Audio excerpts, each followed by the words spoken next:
Hit it.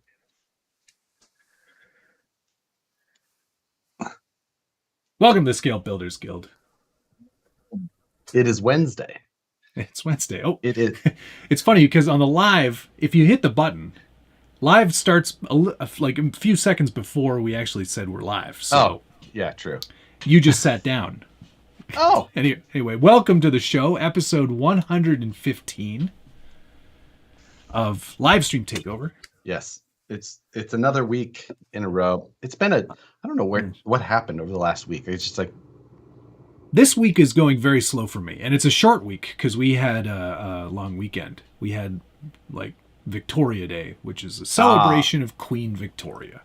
The Queen. And what would you do, Josh, if you were celebrating a queen, like Victoria, for example?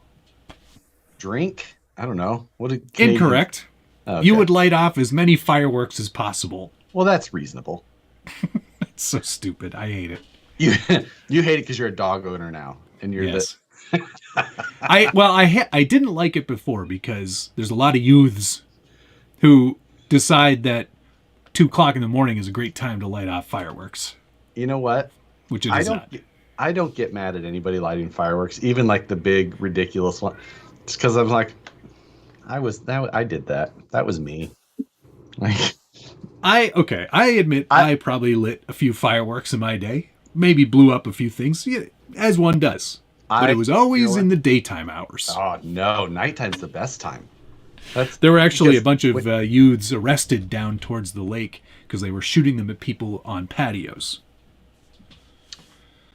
So okay, I mean, we used to have bottle rocket fights. You'd drive around town. Sure. And you'd make a little launcher that looked like a gun, and you'd shoot bottle rockets at the other cars. We are not amused.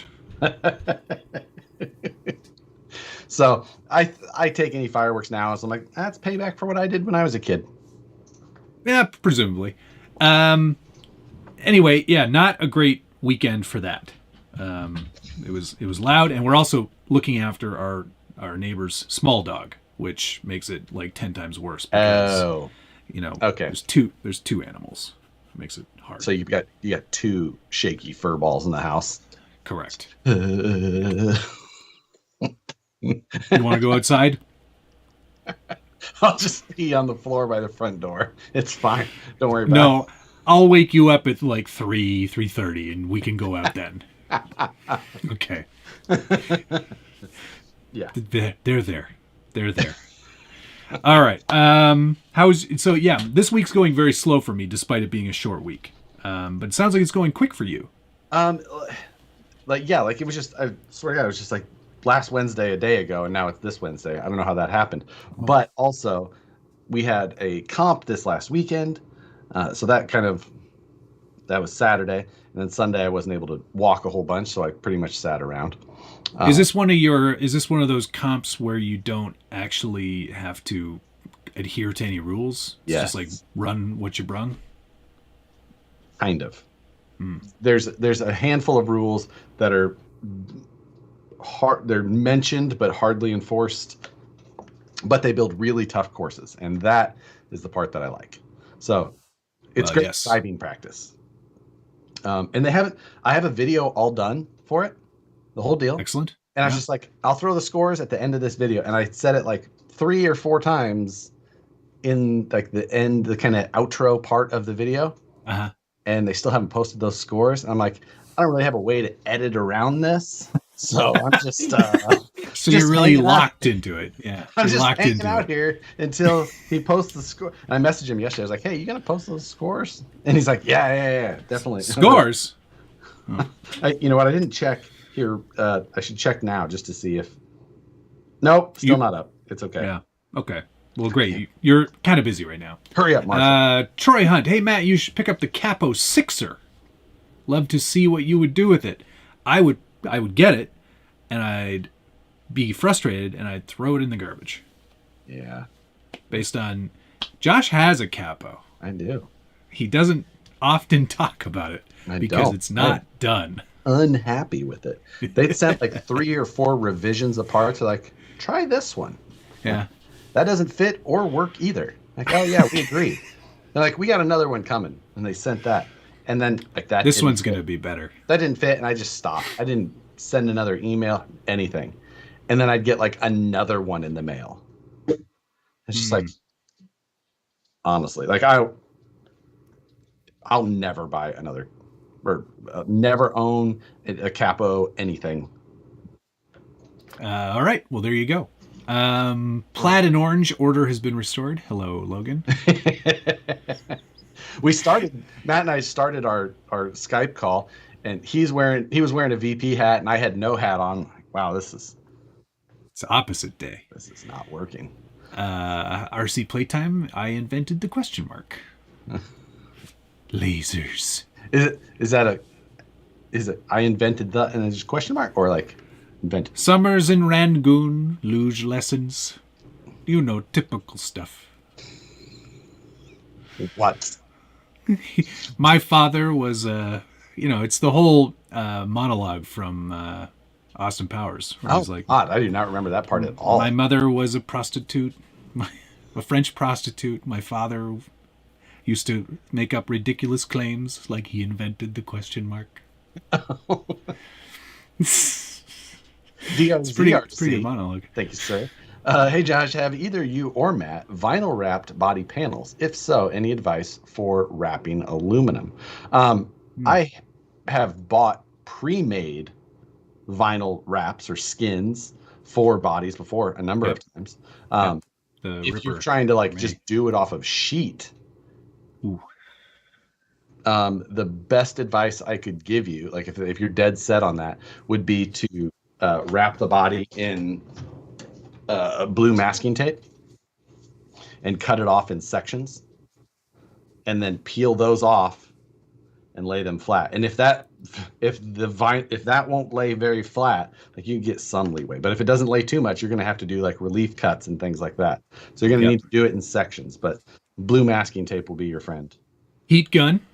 If you're using proper like automotive style vinyl, that'll accept a lot of heat. It'll air release, and you can stretch it around contours with much success. You need to get a good air release vinyl. Like if you don't, you're in for a miserable time. Yeah, it's gonna not be good. You can't get the stuff for like your Cricut and put that on a car. That's not gonna work. Don't do that. Don't do that. John Roberts, 1.6 RC, thank you very much. Great video, Matt, on the BRX-02. What a contrast to recent RC four-wheel drive releases. I did watch your BRX-02 video. Are you a believer like me? I mean, by all means, like what you said, like, yeah, you're going to pay a little bit more. But with how impressed you were with it, says a lot. With, you did a couple I was so impressed with it. I immediately got rid of the body. That makes sense. Like, because honestly, it does make sense because you really liked the platform. Mm-hmm. That body wasn't that appropriate. Mm-mm. So nope. Send that I'm off. Going to put use something the platform on it that's appropriate. Much more appropriate. So stay tuned for that. That'll be 6 years from now. Exactly. Brian Sherwood, thank you, sir. Let's see the rig you ran on Saturday. It's not here. You'll see it in the video. He sold it already. Yeah, right. It's in the video. You will see it there. Sorry. Robert TS just ordered Vanquish free wheels today. Yeah. The excited. 410 Phoenix. Mm-hmm. Right now, if you buy Phoenix, you get your choice of aluminum wheels for a limited time. Limited time or only? There's a link in my description, I think, still. Just because I keep reusing it. So there's a link there. It's available on A-Main or the VP site. So DK said he felt like I'm wearing a fish belt, khakis, and boat shoes. Incorrect. Denim pants and Adidas slides. I am shoeless, with socks. Shoeless, sockless, and I do have shoeless Joe Jackson. I do have pants on, so there is that. There's always a chance I'm gonna have to stand up in this show, so you never know. You never know. Adam Tevin said, "I just built a dumpster out of styrene. Congratulations! Everyone should build a dumpster. Dumpsters are XJs are very nice trucks. Exactly. But, what would you recommend to rust it? Let me handle this. What am I doing? It really is opposite day. If you can get your hands on like a sophisticated finishes, I don't know if it's still made under that name, but there's a iron filing based paint that you can apply, and then you rust it with a rusting agent. You can also use steel wool dissolved in vinegar over time. You can paint that on, or you can just go faux rust and use something like Vallejo Environment Acrylic Weathering Effects. This is rust texture, and it works very well. Looks great. Especially when you mix it with a wash. Don't listen to anything now that Josh says. Or rust. Oh yeah, those work too. Yeah. That's more of just a color. It's not a texture. If you're looking for actual texture, you want to use something like those products I mentioned. That's all I know. That's all anybody knows. Exhausted all of my Ian Turbo TT. It's just Ian Turbot. We've determined that, but forever lives on. I know. I watched the BRX2 video and changed my mind and think it's worth the price.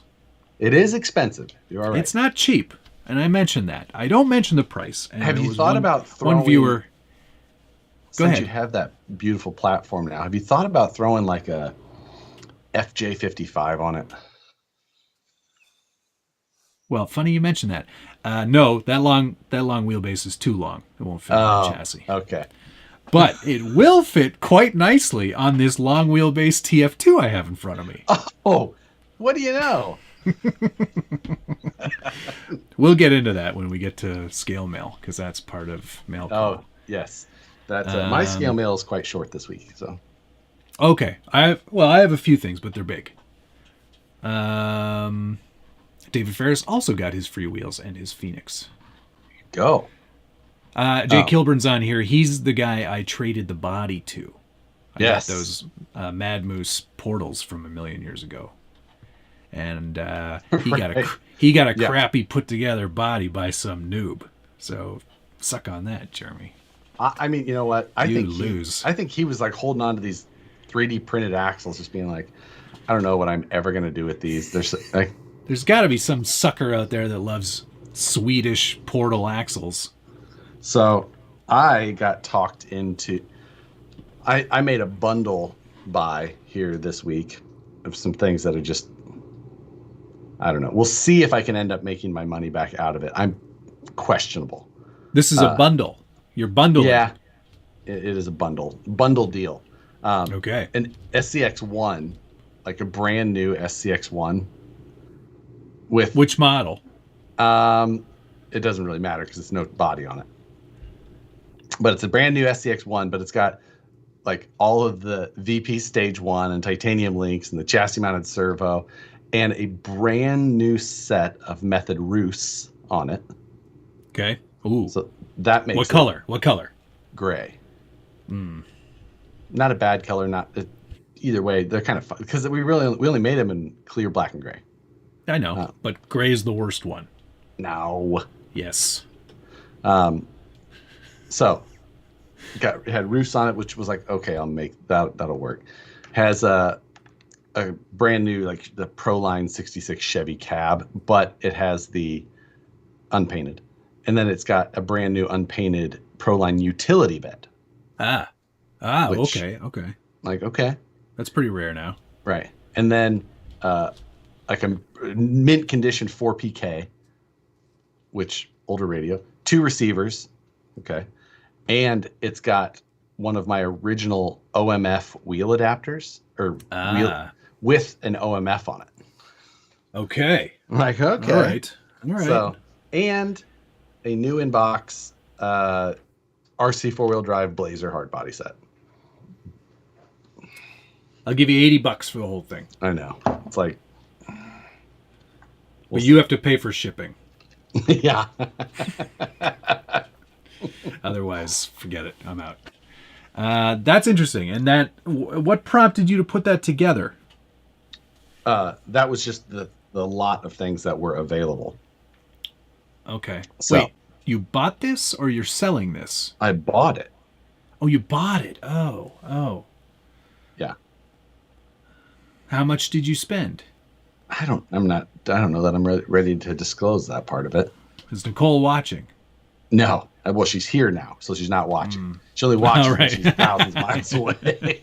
Just to get her Josh fix. Yeah. Right. Before we started here, and there was a commotion outside. Yeah, there was a commotion. What in the is going? So I went out there, and Nicole Suki was doing her thing, being annoying. So Nicole took the wheel off of the base, so she would stop running. Except Suki just got on it and started going this way, and then just pushing the big wheel. Yeah. So I had to go lay it down. I see. All right. What is Josh going to do with the Blazer hardbody? Yeah, exactly. It was a weird pickup. I'm not.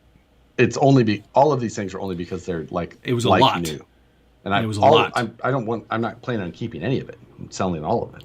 I'll take the roosts. They're going on the vehicle. That's the only way I'm going to sell an SCX1. Is if they have the roosts. I don't know. I know. You could do it without them.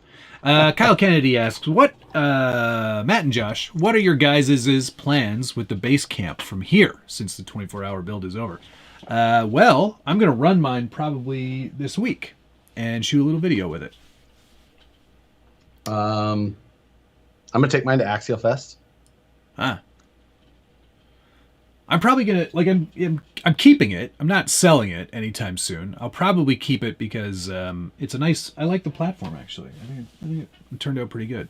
So I'll probably keep tinkering with it more than anything. Matt's going to paint me a new body because he, for some reason, in a moment of weakness, which I never forget. If he does, I'm like, oh. He's like, I'll paint a body. I'll paint. I'm like, done. Why do I agree to these things? I already know what I'm painting. I already know what I'm doing. I already have the paint scheme worked out. It's got to work with my gold wheels. Yeah, fine. I can make that happen. Imagine I just send you this one. Yeah. No, there you go. You wanted gold. Then you take the clear body I send you and you paint it for yourself. Like, what the? Yeah, I'd be like, thanks. Yeah. Thanks for the free body. That was my practice body. Talking about practice. Start to flip that truck new season. Yes, that's the plan. Because that's why he bought all that junk. I have 4 trucks for flip that truck right now. I have a lot of trucks for that too. They're all over here. The first one I hope to film this week still, and it's the green, that terribly ugly green one. You remember that one? I don't. Yeah, that's not attractive. That's the one. And I was like, I should paint this. And I'm like, nah, I'm not painting it. I'm leaving it. I'm just going to clean up the things that are wrong with it underneath. Yeah. Don't change anything else. Checkered pass. So Lexan free 2023. Every year, I think for the last 3 years, Turks and Jerps, Richard and I have been like, you know what, man? That's it. No more Lexan this year. And then every gosh darn year, it's, I can't help myself. I hate this hobby.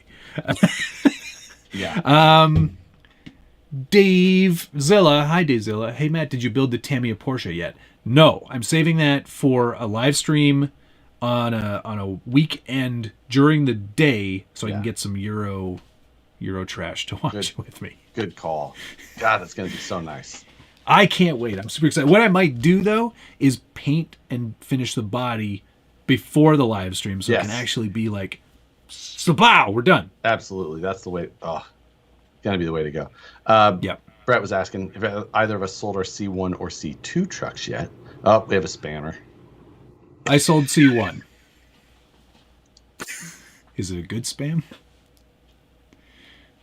I'm not. Is it the... Dana got it. I don't even know. Special ladies delivered to your home. If you're in there, if you're in the chat, maybe you saw it, but that was... That dumb guy says, I was going to click that.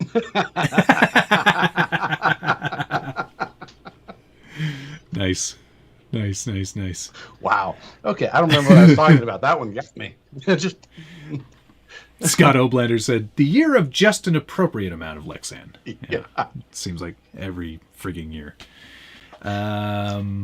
Yeah. What were we talking about just before that? Have either of us sold our C1 or C2? I sold my C1. That one's sold. I'm just waiting for payment part 2, and then it's off to its new owner. Oh, that's right. I have not accepted any offers. Layaway. Right. It's a layaway. The SBG layaway program. Pay me money. I invest that money.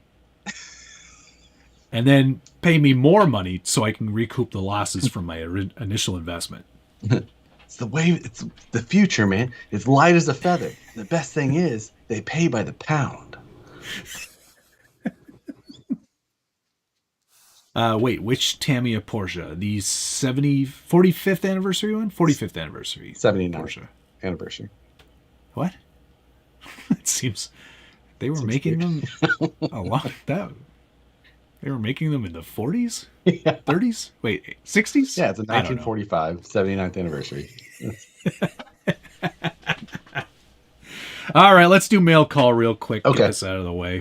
We've got Rich from Axial Adventure. Yes, we're going to bring Rich on so we can harass him about the choices on the base camp. Berate him. What gives you the right? Who do you think you are? Okay, you go first because I only have 2 things. All right, first things first. You probably watched the unboxing video on Friday. I did. I wrapped up and finished the FJ55. It looks so much better right now than any photo that I've got. Maybe it's the low quality webcam you're using, but it looks so much better than any of our C4 Drive's photos.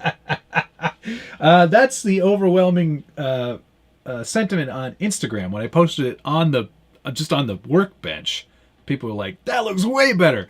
So what I did was I took the existing box and mocked it up with those photos and put it on Facebook. Yeah. It's getting some laughs. Now, some caveats. I've added inner fenders now. These are from that does help. R3 Designs. They're meant for the 4Runner, but they worked okay. This body is extremely wide. Okay. It's hard to show you here, but they've actually... Excuse me, there are spacers. They added spacers on the wheels to widen out the track width, and it's still pretty narrow in terms of track width. Okay. Yeah. But it's a very wide body, so if you look underneath, you can see just how little inner fender actually extends out. Like honestly, that's fine though. It's not that bad. It's okay. You can still if you look from looks good certain from most angles. Yeah. Well, for what it is. The 55, not a super popular model from what I'm gathering from people who have been looking at it on the internet. They're like, ew, that thing is hideous. And it's not ugly. It's not pretty. It's sort of like it was designed in this. It was designed in the 60s. You're wrong. It's very ugly. But it's iconic in that it was their first station wagon. So this is the grandfather or the great-grandfather of the 4Runner. Well, lucky that survived. Because anyway, I'm just saying it's the ugliest thing I've ever seen. I can't imagine out of all the things, of all the bodies that they had on a board, being like, which one are we going to do next? Do that one. That one. Do that one. It's the ugliest thing I've ever seen. They did it. I'm not saying that their version is. I'm saying that the thing no. The truck itself. Yeah, the truck itself then in is turn not makes attractive. That body the ugliest thing I've ever seen. Fair enough. But they did a good job with that. With that. They did a good job recreating it in some ways. From in here. other ways, if you get a good look at it, it looks good enough from here. There are some really weird inconsistencies. So on this side, you can see quite clearly there's the mold line goes. Sorry, Oh, my yeah, I finger see it. doesn't. Right there behind the rear door. Yeah. Diagonally. It's standard 3-piece mold stuff. Yeah. And then there's another one in the front, too, Yep. which you can see right there. Mm-hmm. And then the windows on this side, pretty flat, pretty straight. But on the driver's side, it's like it's got a droop. It's got a droop all of a sudden, which is kind of strange. That can happen with Lexan. Yeah. Doesn't look great. Do you remember the old Proline Bushwhacker or the Proline FJ that they had back in the day? Yes. Mm-hmm. The rear corners of those bodies all had that droop in it. That Lexan pull. Uglier than a Lloyd? Well, see, that's not fair because the Lloyd isn't a real truck. This is a real truck. Jay Walker just goes, somewhere a Lloyd smiled a little. That's what I think we needed. Just you go ahead and vote in the chat. Can we do? Yeah, just we put could it in do the polls. chat. Why can't we do I polls? wish we could. Why can't we do that? Oh wait, we can. I can. Can we? Create a poll. Where? I'm creating a poll.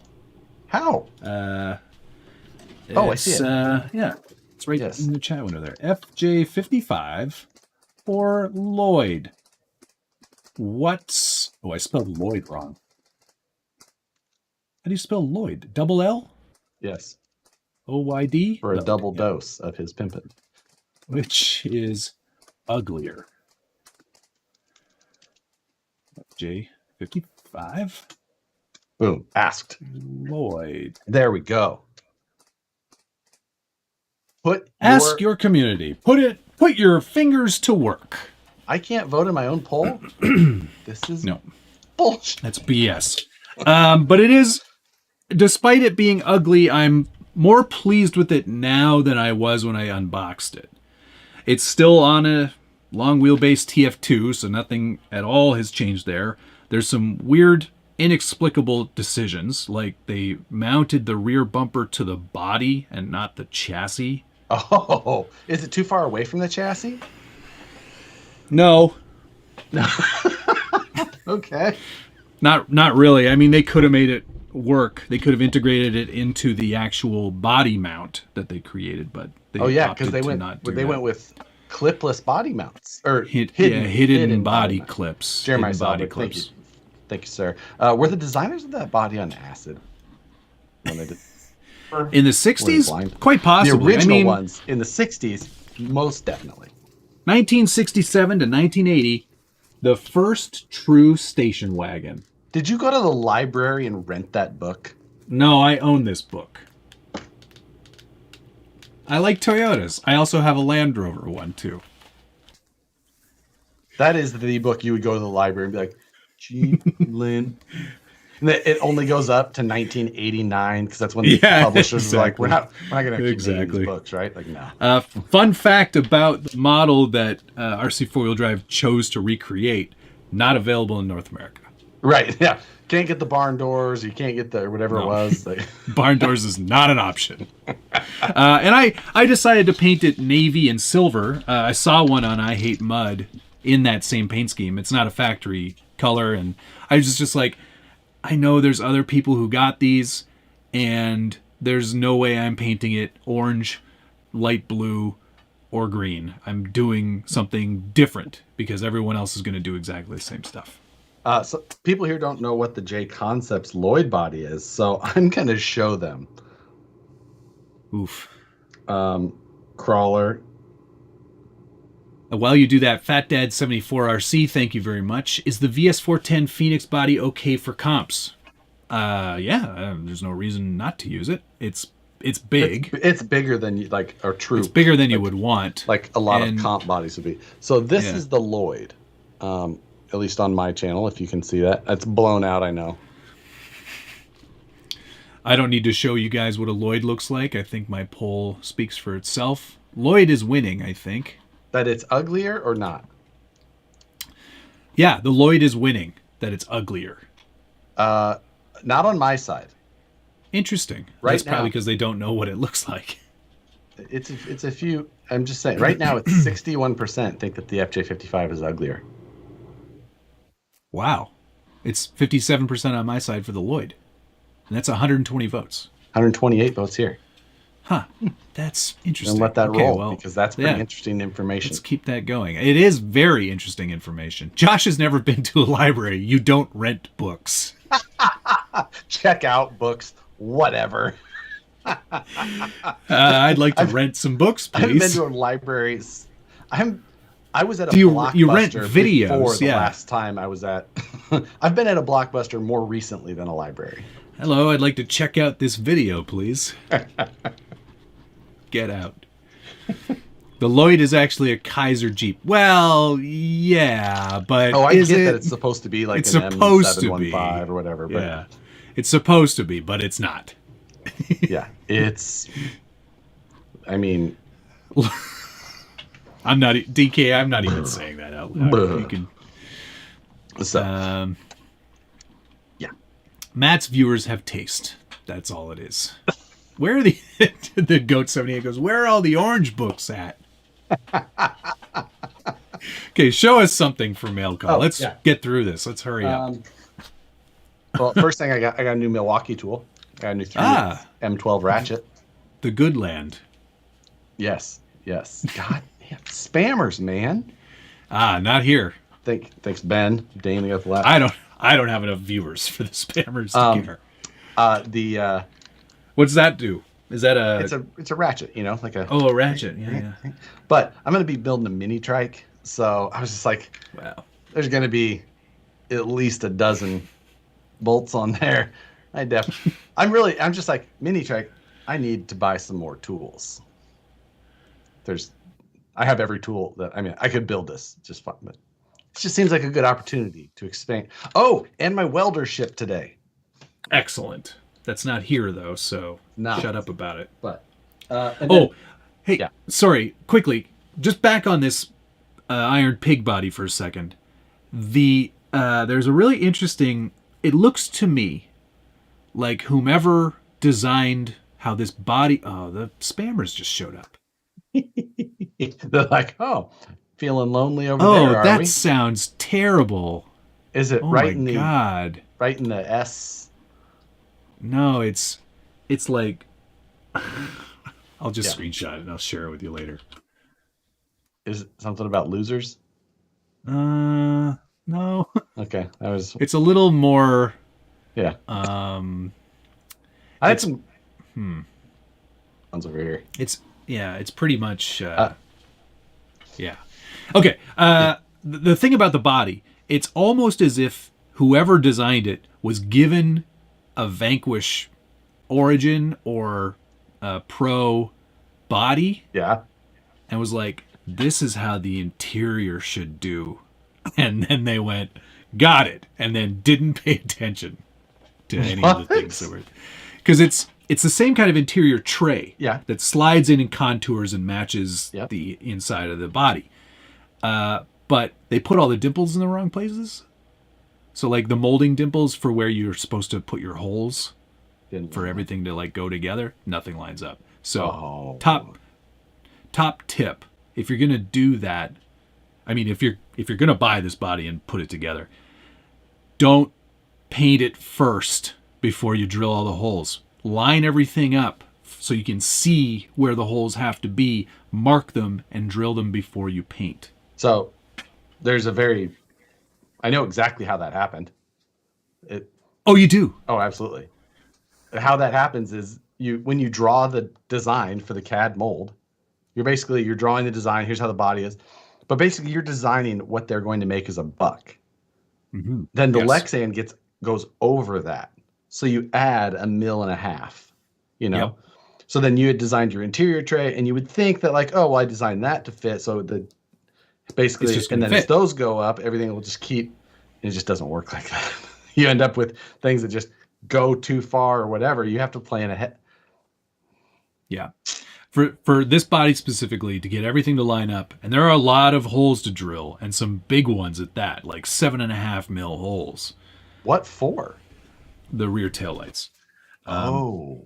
Use a body reamer and do it before you paint it. Otherwise, you will hate. You use everything. Body reamers? Yeah, you should just score and snap. No, not for holes. Score and snap everything else, but If you're gonna put a hole in something, you want to ream it. Terrible. Toe Daddy, yes, I did get the Alpha Take. I got the 203 Xi. So finally shipped that today. sounds good. And we have to talk. Let's talk about that later too. We got to bring Rich on here before too long. We're a half hour in already. Yeah, we're already half an hour. I know. Okay, so you showed us a tool. My last thing, I got a super glue restock from Starbond adhesive. Starbond. I got another big accelerator. And do you think that their slogan is "Glue the Stars"? And then, no matter which way you like them, I think I got one for you. You like them thin? You like them thick? Oh. You like them brown and medium thick? Whoa, hold on. They have brown glue? What about black and medium thick? I like black, but it has to be rubberized.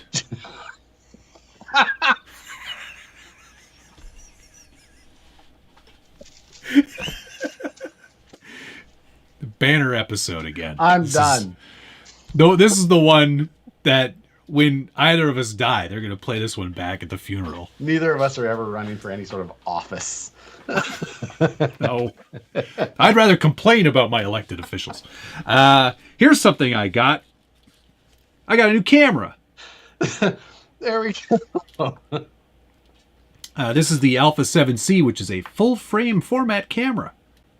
It's my new shooting outside camera. It's such a nice or not. It's really nice. And I got a new zoom lens with it, too. This is a 17 to 28, so it's a really nice wide angle. It's perfect for shooting tiny trucks. The focus distance is like 10 centimeters. So you can get right up in there. Yeah. You can get right up in the grill. But yeah, I'm really excited about this. It's not an A7 III or an A7S III, which is the shoot 4K at 60 frames per second or anything, but I don't think I need to move up to 4K shooting yet. Yeah, I'm happy with HD. If you were going to go with that one, it would cost you what, $6,000? $5,000 and change plus the lenses, which is way too much. Yeah, and that camera is like $2,000. Yes, ish. A little bit less than that. A little bit less. Maybe more. No, it's a little bit more. Don't worry about it. Yeah, it's right in there. Either way. I got it on sale, and it was half off. Yeah. I have had it forever. And I got a coupon. It's a Tamron lens, yes, not tampon. Tampon. Question came up over here, too. Did that say tampon? Yeah. Demonetized. A little spam and everything goes in the toilet. Yeah. You are so right, Kevin. I missed it. Anytime you get a little spam. Yeah. It's true. Matthew Small, thank you very much. Are you guys going to do a budget build-off with the SCX-10 base camp? Not yet. Josh is like, never. I'm like, not yet. Let's put it in the not yet category. Yet, at least. We've got to wait until there's more stuff out for it. We just did that in 24 hours. And that cost more than a budget build. Get another one. Yeah, I'm not starting again on this one. No way. Yeah. That is done. We are done. Starbond. Alien technology in a bottle. I think glue the stars is more appropriate. All right. Two more things. Okay. You got your steering wheel. I'm taking over the sim racing world. For a PlayStation? Well, it says that, but it's just branded as a PlayStation. It'll work on the PC. It's ready for PC. Okay. Yeah. So that came from EVGA, courtesy of Logitech. Very nice. They sent a bunch of stuff over there, and the EVGA guys were like, I don't want this joke. Sent it to me. But thank you guys. I appreciate that. I'm looking forward to that. What I'm curious about, and maybe we'll do another poll now that we know how to do them. Yeah. Is what game should I start with? And don't say Forza 5 or Forza Horizon 5 because that's an arcade game. I want like Assetto Corsa. What is it? Assetto Corsa. Assetto Corsa or iRacing or. I mean, iRacing's the only option. Is it? It's expensive though.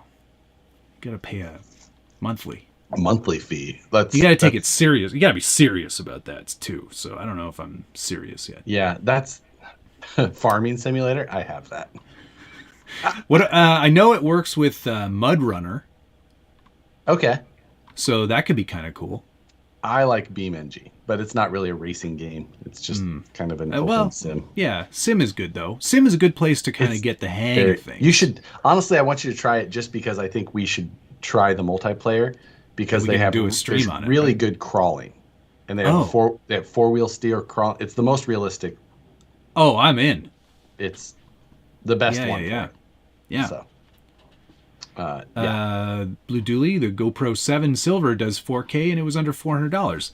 This very different indeed. Not all. You get a little more camera out of this, a little bit. Yeah. But yes, that is true. My GoPro Hero 10 does 4K, it does 5K even. Yeah, it does. And then finally, and then we'll get Rich on here because I'm sure he's dying to come on the show. Elegoo. Elegoo. This is sort of an interesting story. They emailed me and they said, "Hey, do you want to try out our new FDM printer?" I said, "I'm very happy with the FDM printer I have currently. Thank you, but no thank you." And then it showed up anyway. So I was like, I told you no thank you. I appreciate it very much, obviously. They kind of, I think their wires got crossed somewhere and they had already sent it before they asked me if I wanted it. They just assumed yes. Like, oh, really? Why wouldn't you want it? But they're also sending along some other stuff in the future. So what we're going to do is when I have some Elegoo content to do, we'll do a giveaway for the Neptune for the FDM 3. One. Yeah. So stick around for that. All right. End of mail End call. of that. All right. You want to add Rich? Yeah. Let's end this poll. Oh, yeah. End poll. Ending poll. 56% for the Lloyd. 56% over here for the FJ being uglier. Wow, that is so weird. How many votes? 179. Where did my results go? It'll pop up in the chat. Oh, there it goes. I had 187 votes. Okay. So all right, so we're right on the money there. Like almost dead even. Yeah. That they are both the ugliest bodies ever made. I think we can firmly agree to agree. They're both ugly. They would both be the last. Like I don't know. Like you take the iron, you take Iron Pig. I'll take Forehead. Like I don't know which. Is that what it's called? The Forehead? That's what the Lloyd looks like. It looks like it's all forehead. Like. All right, fire up the Skype machine. Okay, you want me to do that part? Gran Turismo. That's on the PlayStation. I don't have a PlayStation. Well, it says PlayStation on the box. Maybe it comes with a PlayStation in there. Okay. Probably not. Add participants. I think the wording Rich is unavailable, but we'll see. Oh, there you went. Oh dear. Okay. I feel him. Oh, we lost Josh for a moment there. I lost you for a second too, but it's okay. Come back. There you are. Oh, why do you keep growing? Just stop. I hear Rich. Hang on. Properties. I'm just trying to find the other. Second. Why? Turn your camera the other way. What's wrong with you, you savage? I could see it. No, the other. No, flip it the other way. Yeah, I did. I can see one. You're fine. Don't touch it again. You it's in lands. Weirdo. There's Rich. Hi, Rich. Now he's a weird size. Hold on. He is a weird size. I've seen him in real life. Gentlemen. How are you, man? Josh. What is happening? Yeah. Newman. Yeah. Hello. Newman. Hello, Josh. Richard.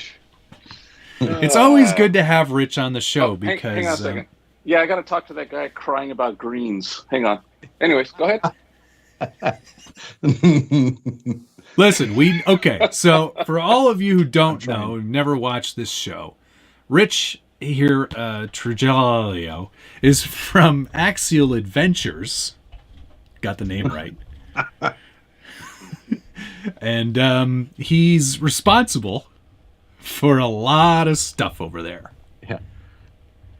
He's also a fan of weird old Toyotas. But more of the on-road variety. Yeah. I still got my Tacoma. I still like that one. Yeah. I wouldn't mind buying one, but like the ones that Tom gets over at RC4 Drive, I mean, he's got those are like 20K now, 30K. It's like, Yeah. Yeah, and he puts a lot of money into them to make them even worth more. Oh yeah. He finds he'll find a Honda 3-wheeler and stick it in the back and jack the place right up. Should we talk about the most recent video starring one of Tom's or no? Was that the one where he looked like a little baby? No. Oh. You're talking about the one where they're chasing the guys around, right?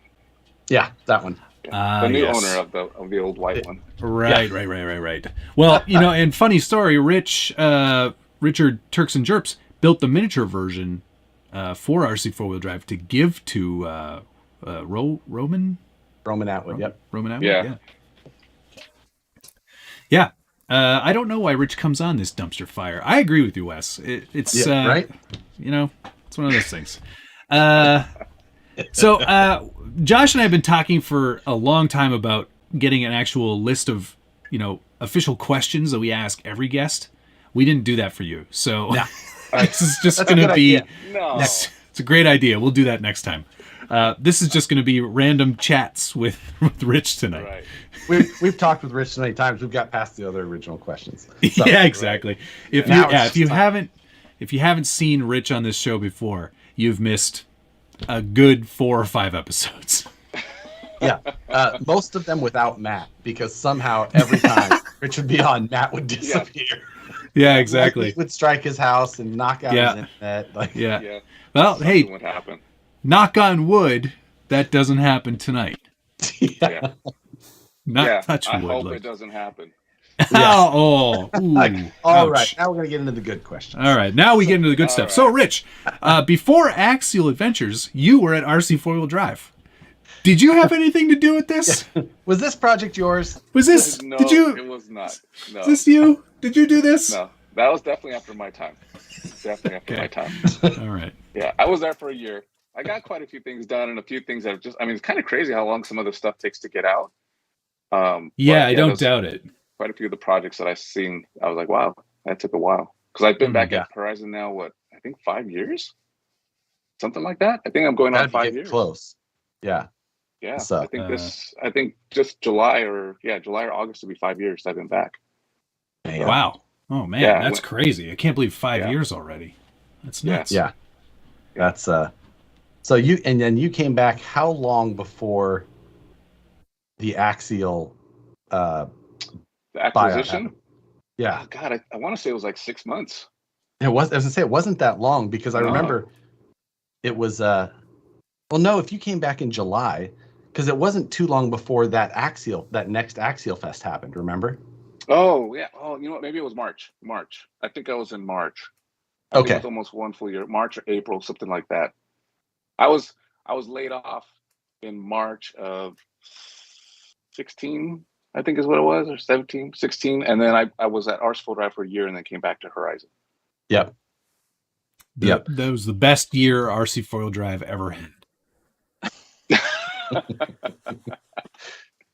Rich, you're a little bit hard to hear, but I think it might be because of your current cold or. Oh, yeah. Got a little bit of a cold here. Tested negative, but yeah. Yes. Yeah, we were going to have to cancel the interview otherwise. Like, can't have you on the show. I want to get that again. Now, the question everyone's asking on my side here, it's a hard-hitting one. Mm-hmm. Have you seen Flying Cars yet? No. I did not watch it. This interview is over. It's done. Good night. I'm told that it's on Amazon now. Oh, you can get it on Amazon. Perfect. Easier to get. Paper then, right? It's part of the Prime?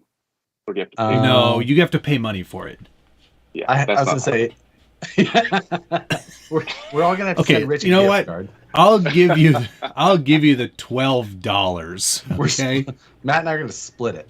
I wouldn't pay for it if it was $3. I know why, because you're salty because they didn't come to Axial first. They went straight to Associated. I mean, for the models. Oh, that's what I was thinking. I was like, hey, why not me? But yeah, I mean, we can give you a bomber. They don't jump very well, but we can give you one. Yeah, I do have it on the list. I have to torture myself at some point to watch it, but yeah. Yeah, you do. It's required viewing for anybody in this hobby. Moose Jaw wants to know if you were responsible for Cutter, Keith, Mike, or any of those drivers. No, but I do remember walking around in the warehouse there, and I was like, "What are these guys?" I'd never seen them before, so yeah, I didn't get one. Actually, I did get one. I did have one in one of my rigs. Really? I think it was Cutter, if I remember right.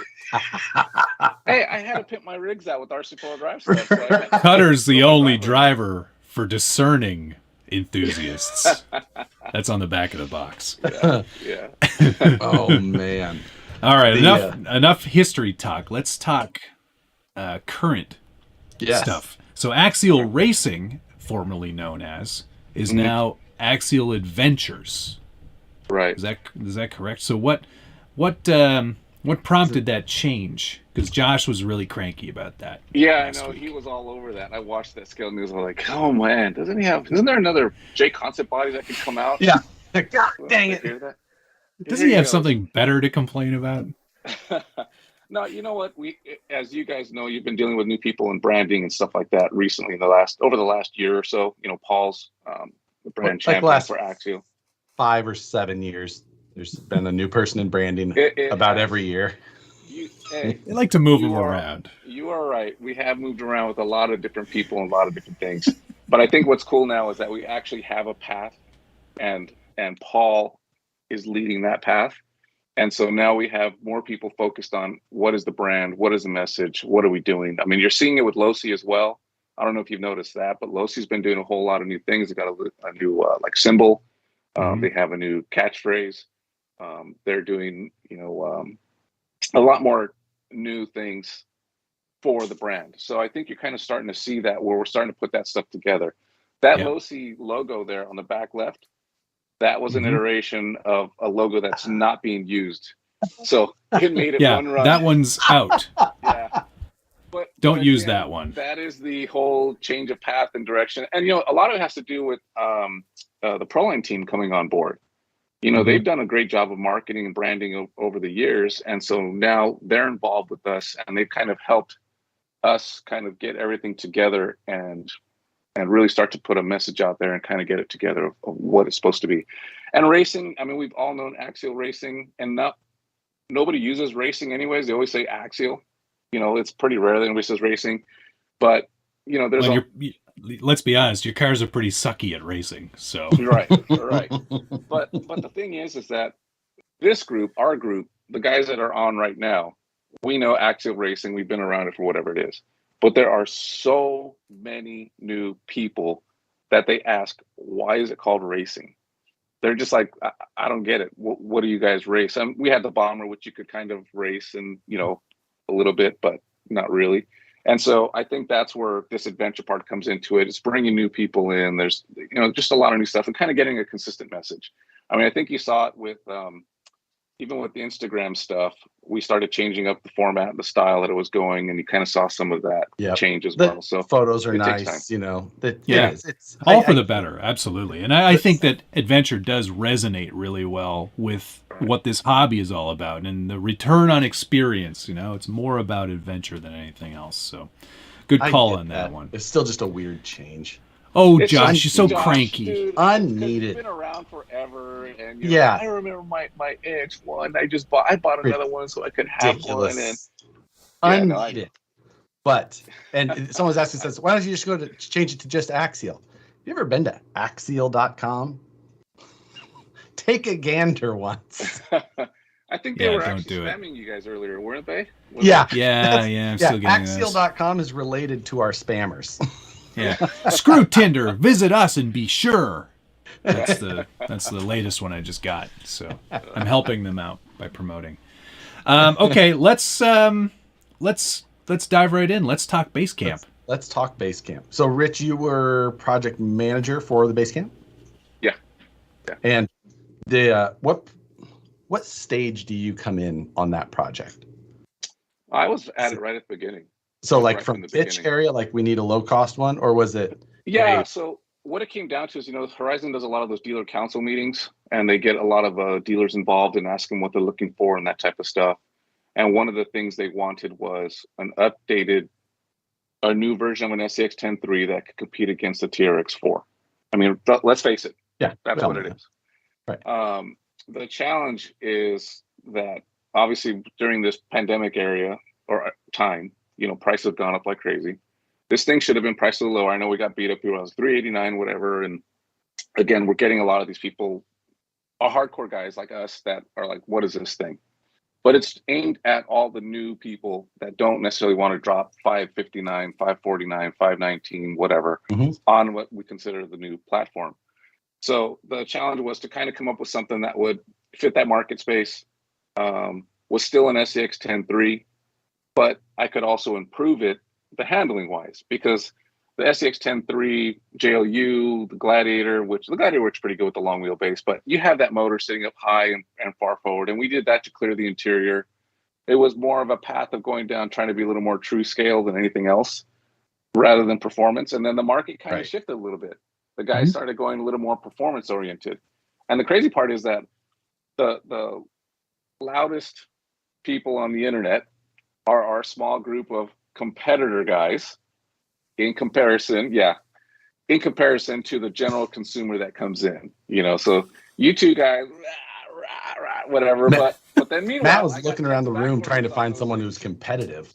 Like, I'm not competitive. Yeah, I don't. Have you seen me drive these things? It's terrible. Well, you know what I mean. Not me. It's the guys course. that are, I want this, I want that. They could have done this, they could have done that. And it's like, I still have a budget to meet. I got a price point to meet. Can I? We talk clear about windows? this a lot. Yeah, it's like, everybody's like, why didn't it come with clear windows? Well, I can't. That costs quite a bit more and affects the overall price. Why couldn't I have done a better sticker window? Because I just blew out on it and I just didn't do it, and I can make it a little bit better next time. So I'll take that. I get it. I know it's a little too silvery.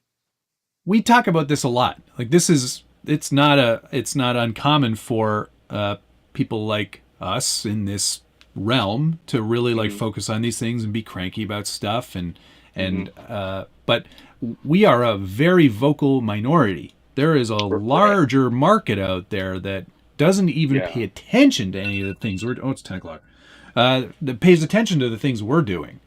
We are not the be all end all. And what Axial and all the other companies that do this stuff, they do a lot of focus group testing, and they look at the market from a lot more varied perspective than we do. Yeah, I mean, the Basecamp makes a lot of sense, and honestly, it's my favorite CX-10.3.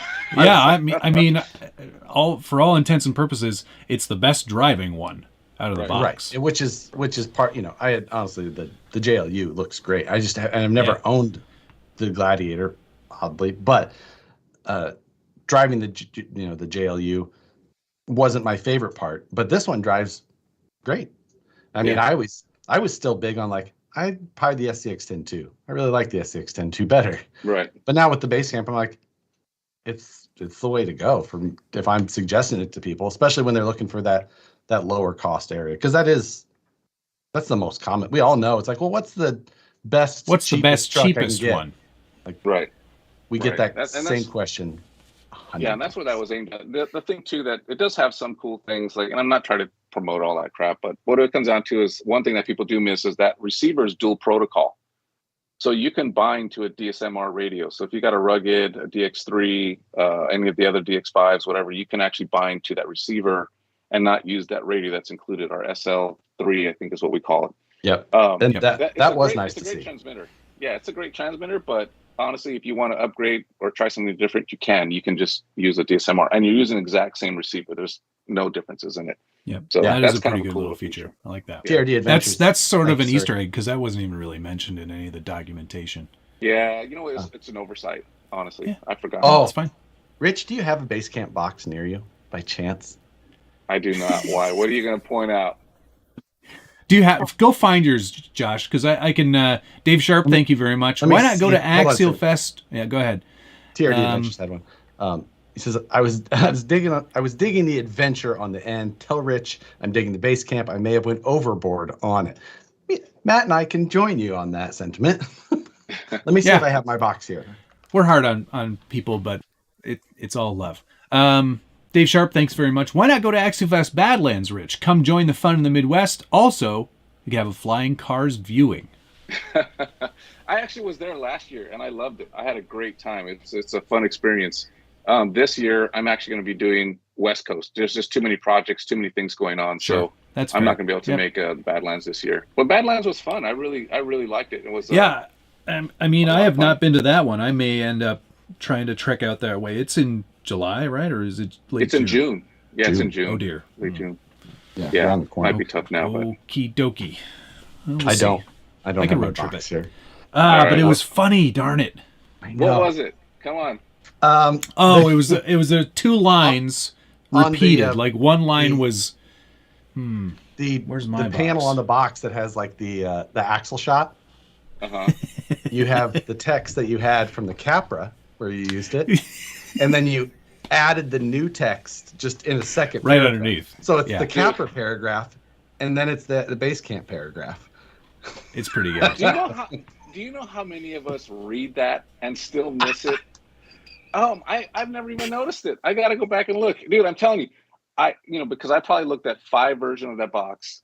You know, we have a bunch of people that proof it and stuff like that. But I think the challenge is we're a big group doing box arts for Losi, Arma, Pro Boat, Axial, TLR, Spectrum, Dynamite, you name it. And so as you're getting these proofs and going through them, sometimes one of my tricks, and I know I didn't do it, is looks good.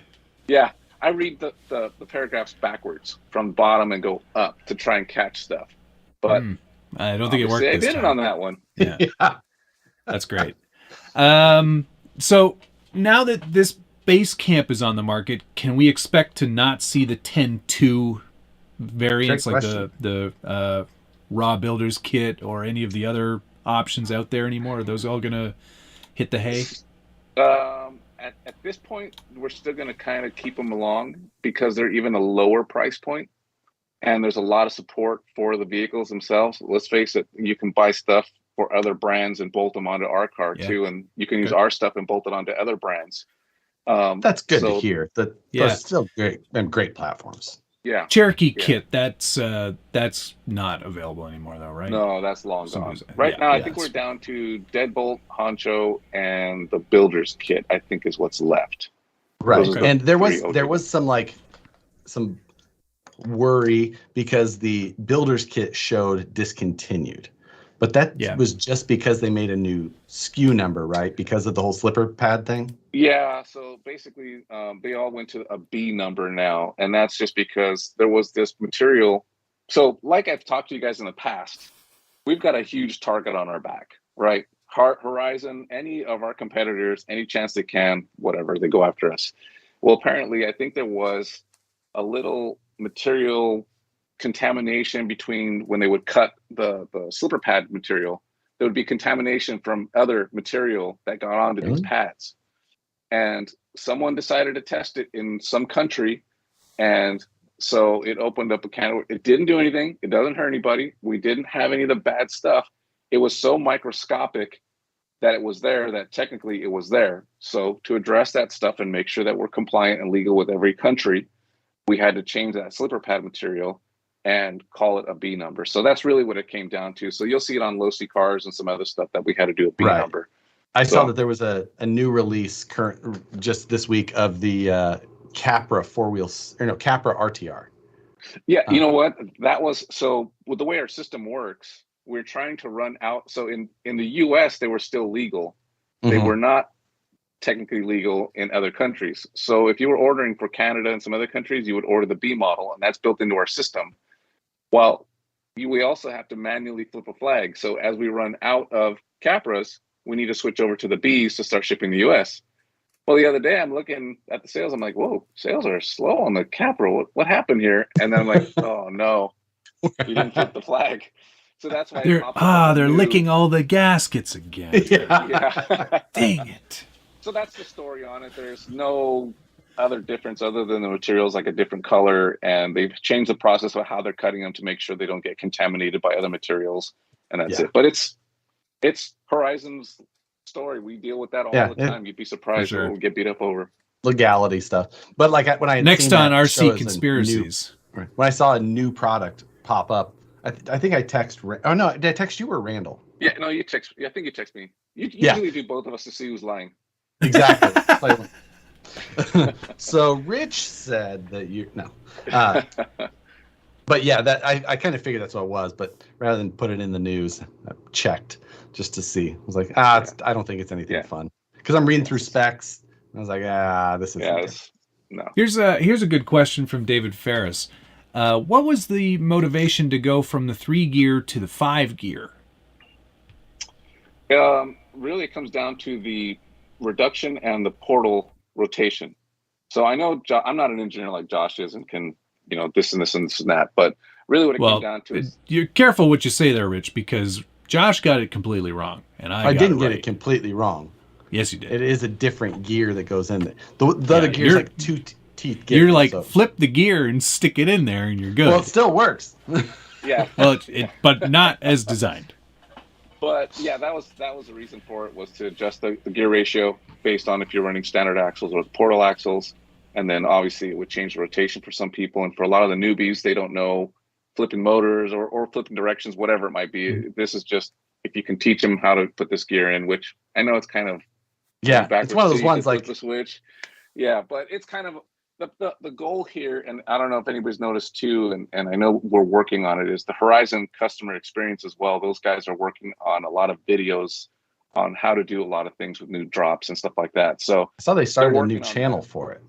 Yeah, they started a new channel. Oh, cool. It's a little light right now, but it's aimed at total newbies. Oh yeah, it's absolute like just bare bones basic stuff.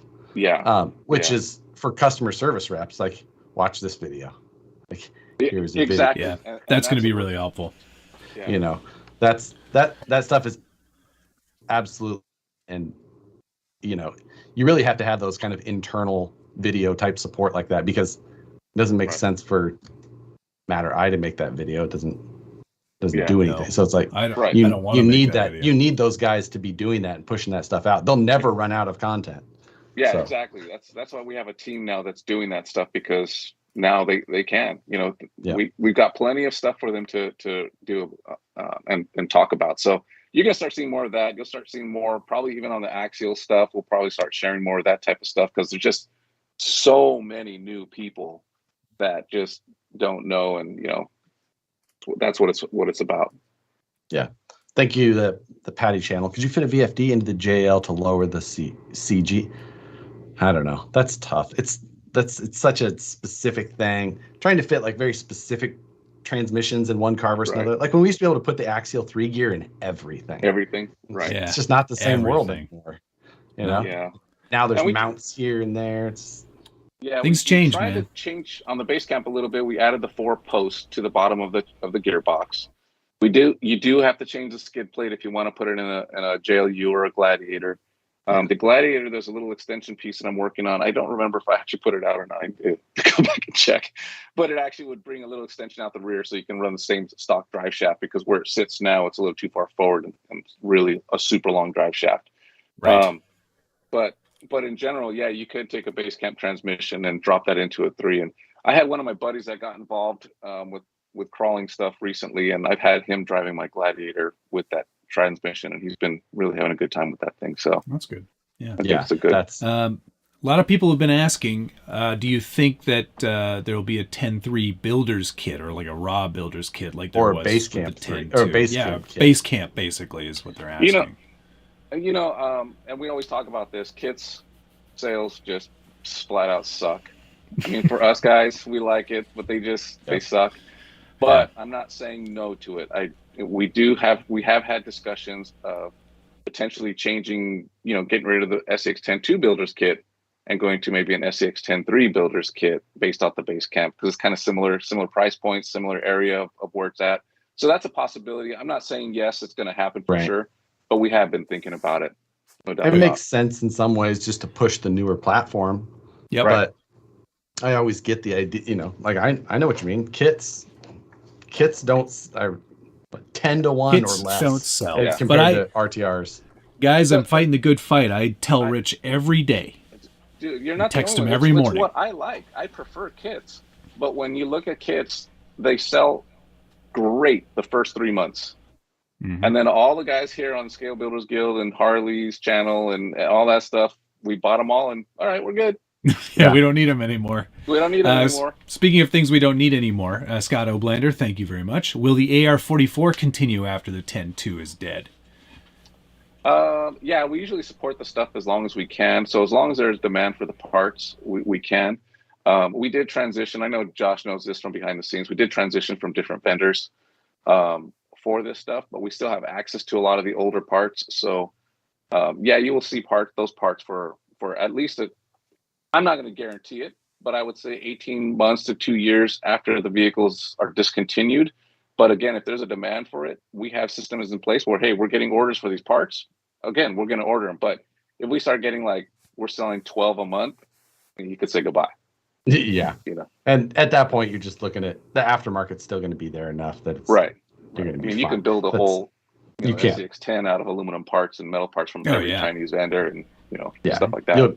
It'll be, those vehicles aren't going to turn into, the SCX-1s, those things, I think now, over the last couple years, axle cases for those, you'll see people being like, does anybody have any axle cases for original SCX axle? And people are like, what?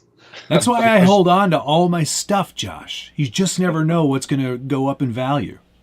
Yeah. That's it. But people it's just like, oh yeah, you can't find the plastic stuff anymore, so you have to go a different route. Right. Yeah, exactly. Sorry. Here's one. Francesco wants to know, and I'm actually curious about this too. What's the deal with Thai food? No. What's the deal with the 3 servo mount in the base camp?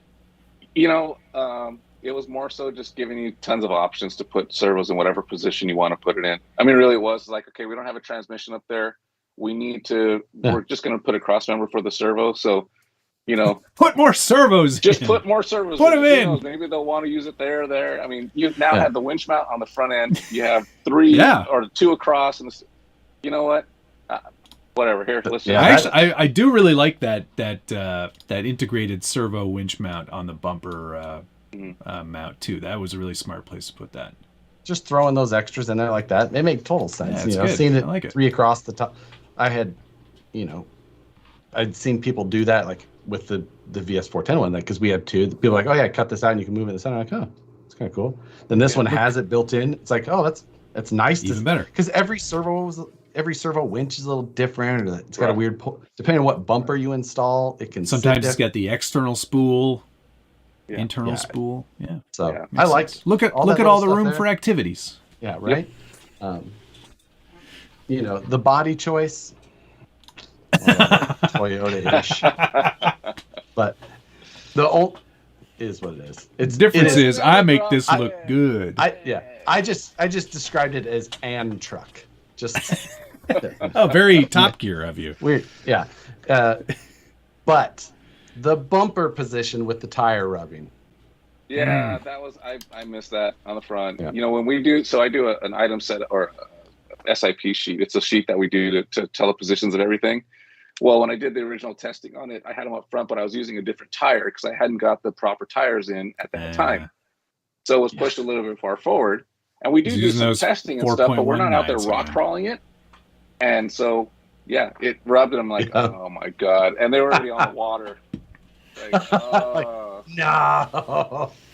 I can never just get it right the first time. There's always something that I miss. So this one, So all right, well, now we can blame Rich for that. In that position. Yeah, the tires are a little bit bigger than I thought, based on the original testing and stuff. And too, what's funny is that you call out a certain dimension for the tire on the drawing, but even when it's shot and pulled, even if they met to the drawing, it never is that exact size. And so it was a little bigger, and so it caused the rubbing, and such is my life. And as soon as I got it, I was like, oh, I can't wait to see what Josh is going to say.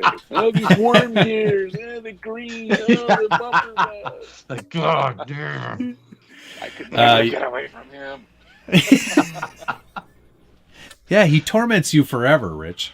I don't say anything, and then I just put it in the video. That's much more my style.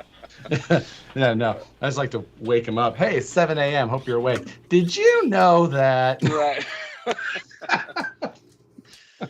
Man, I want to start I have a YouTube channel, but I was like, man, it'd be fun to kind of do some reviews on Josh's stuff. That'd be fun.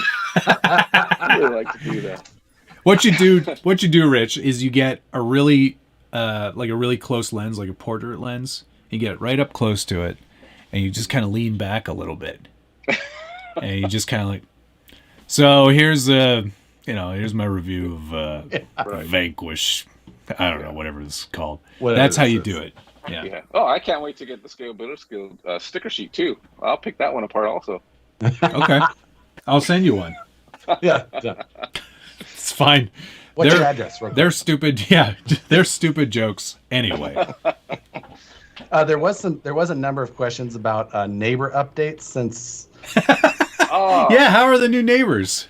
So the new neighbors are fabulous. It's like, I don't know how to explain it. It was fun having those old stories. I hated living through those stories. But the new neighbors are amazing people. And actually, I have a block wall up now, so no more looking through the wall or the gate. No more demons are coming out of the wood fence and all that other stuff. And the crazy part was, and I don't know if we talked about this last time, but about a month after he moved out, he stopped by. He drove by. Yeah. That's right. I think it was. That was like right at that time. Yeah. But haven't seen him since. So who knows? And I don't know. Good riddance. And the people are super cool, quiet, clean. It's kind of disappointing because now there's not any great stories. There's nothing fun to talk about. Yeah. Yeah. So this interview is over. Yeah, exactly. I'm just gonna mail you a smoke detector without a battery or a dead battery. What is this? Yeah, they know how to change them, and they know how to park their cars in the garage. Not on the front grass? Oh, no, it's not. They water the grass. Do they still launder their clothes outside? No, these actually use the washer and dryer in the garage. Believe it or not, it's pretty amazing. Man, it is nice though. After 8 years of dealing with tenants living in that house, it's so nice to finally find a good family. It's just no fun stories. You know what? Still reasonable. Here's a question that I don't understand, but I'm sure you will. How's the old Hachiroku? Hachiroku is Japanese for 86. The chassis number of my right-hand drive car is an 88.6. So yeah, it's good. I love driving that car. Yeah. Hey, it's so funny. Like, I drive that thing to work, and I had this lady pull up next to me, and she looks over, and she looks at me, and she's like, "What?" And I'm like, "Yeah, hi." And she rolls down the window. She goes, "Do they come with the steering wheel on the right side?" I thought she was going to ask you where her mail was. Yeah. And I was like, "Yeah, they come this way from Japan." "Oh my God, it must be so hard to drive." I was like, "No, it's not too bad." And she was all excited about it. So yeah, you get those funny stories like that. People looking at you weird. I would save so much money if I drove a right-hand drive car. What do you do at the drive-through though? Exactly. I just wouldn't go through the drive-through. Like, I don't need coffee. It's fine. Yeah, I don't. Or I have my kid go with me. That way he has to handle the order and all that stuff. So you could just reverse through it. Yeah, reverse all the way through. Yeah, I guess I could do that too. I like do the pickups though, because they do walk over to the wrong side and they're like, "Oh, what the heck?" And on the other side. That's nice. Yeah. Checkered Pass wants to know: do you have a favorite Axial or Losi product? Losi for me, even though it was a huge nightmare, would be the comp crawler. I really liked that project. That was a fun vehicle for me. For Axial, the SCX6. Yeah. Yes. Yeah. That's a good choice. That's a good answer. That's a good answer. That's my You can favorite stay. one. You can stay. Yeah. That's still like, I think of all the Axial stuff in recent memory, that's still my favorite to take out because it's just so big and stupid. I love driving it. I did miss one from Toad Daddy here. He says, "Is Rich going to drive his mail delivery car to Axialfest Badlands?" No. We're bringing it to Tacoma for that. What's up? That Tacoma color. That's the only color you decided not to go with on the base camp. You have what is it? Sand? Yeah, it's like that quicksand color. No, quicksand. I have quicksand. Yeah, I have quicksand. You have quicksand, and you went with the green, the cement gray, cavalry blue, and cement gray. Yeah. Okay. I know. I don't have a question. I just wanted to tell you. We're just stating it. I want to sit here and and just let it stew there for a little bit, right? Just let it just kind of bubble. It's all right. Now I don't care. I do appreciate you sending me the best of the worst. No. Oh, okay. Because gray is the best, right? We're agreeing. Gray is the best, actually. Blue's the second best. Green is the worst. Yes, that is absolutely true. Why would Josh get the green one? Yeah. It's almost as if you planned it, Rich. It's like, for me, it's the best thing in the whole world. I honestly, I was really hoping that you were gonna send him one of the hammer rays, and it was the green one. I was like, right? Please send him the green one. That is so ugly.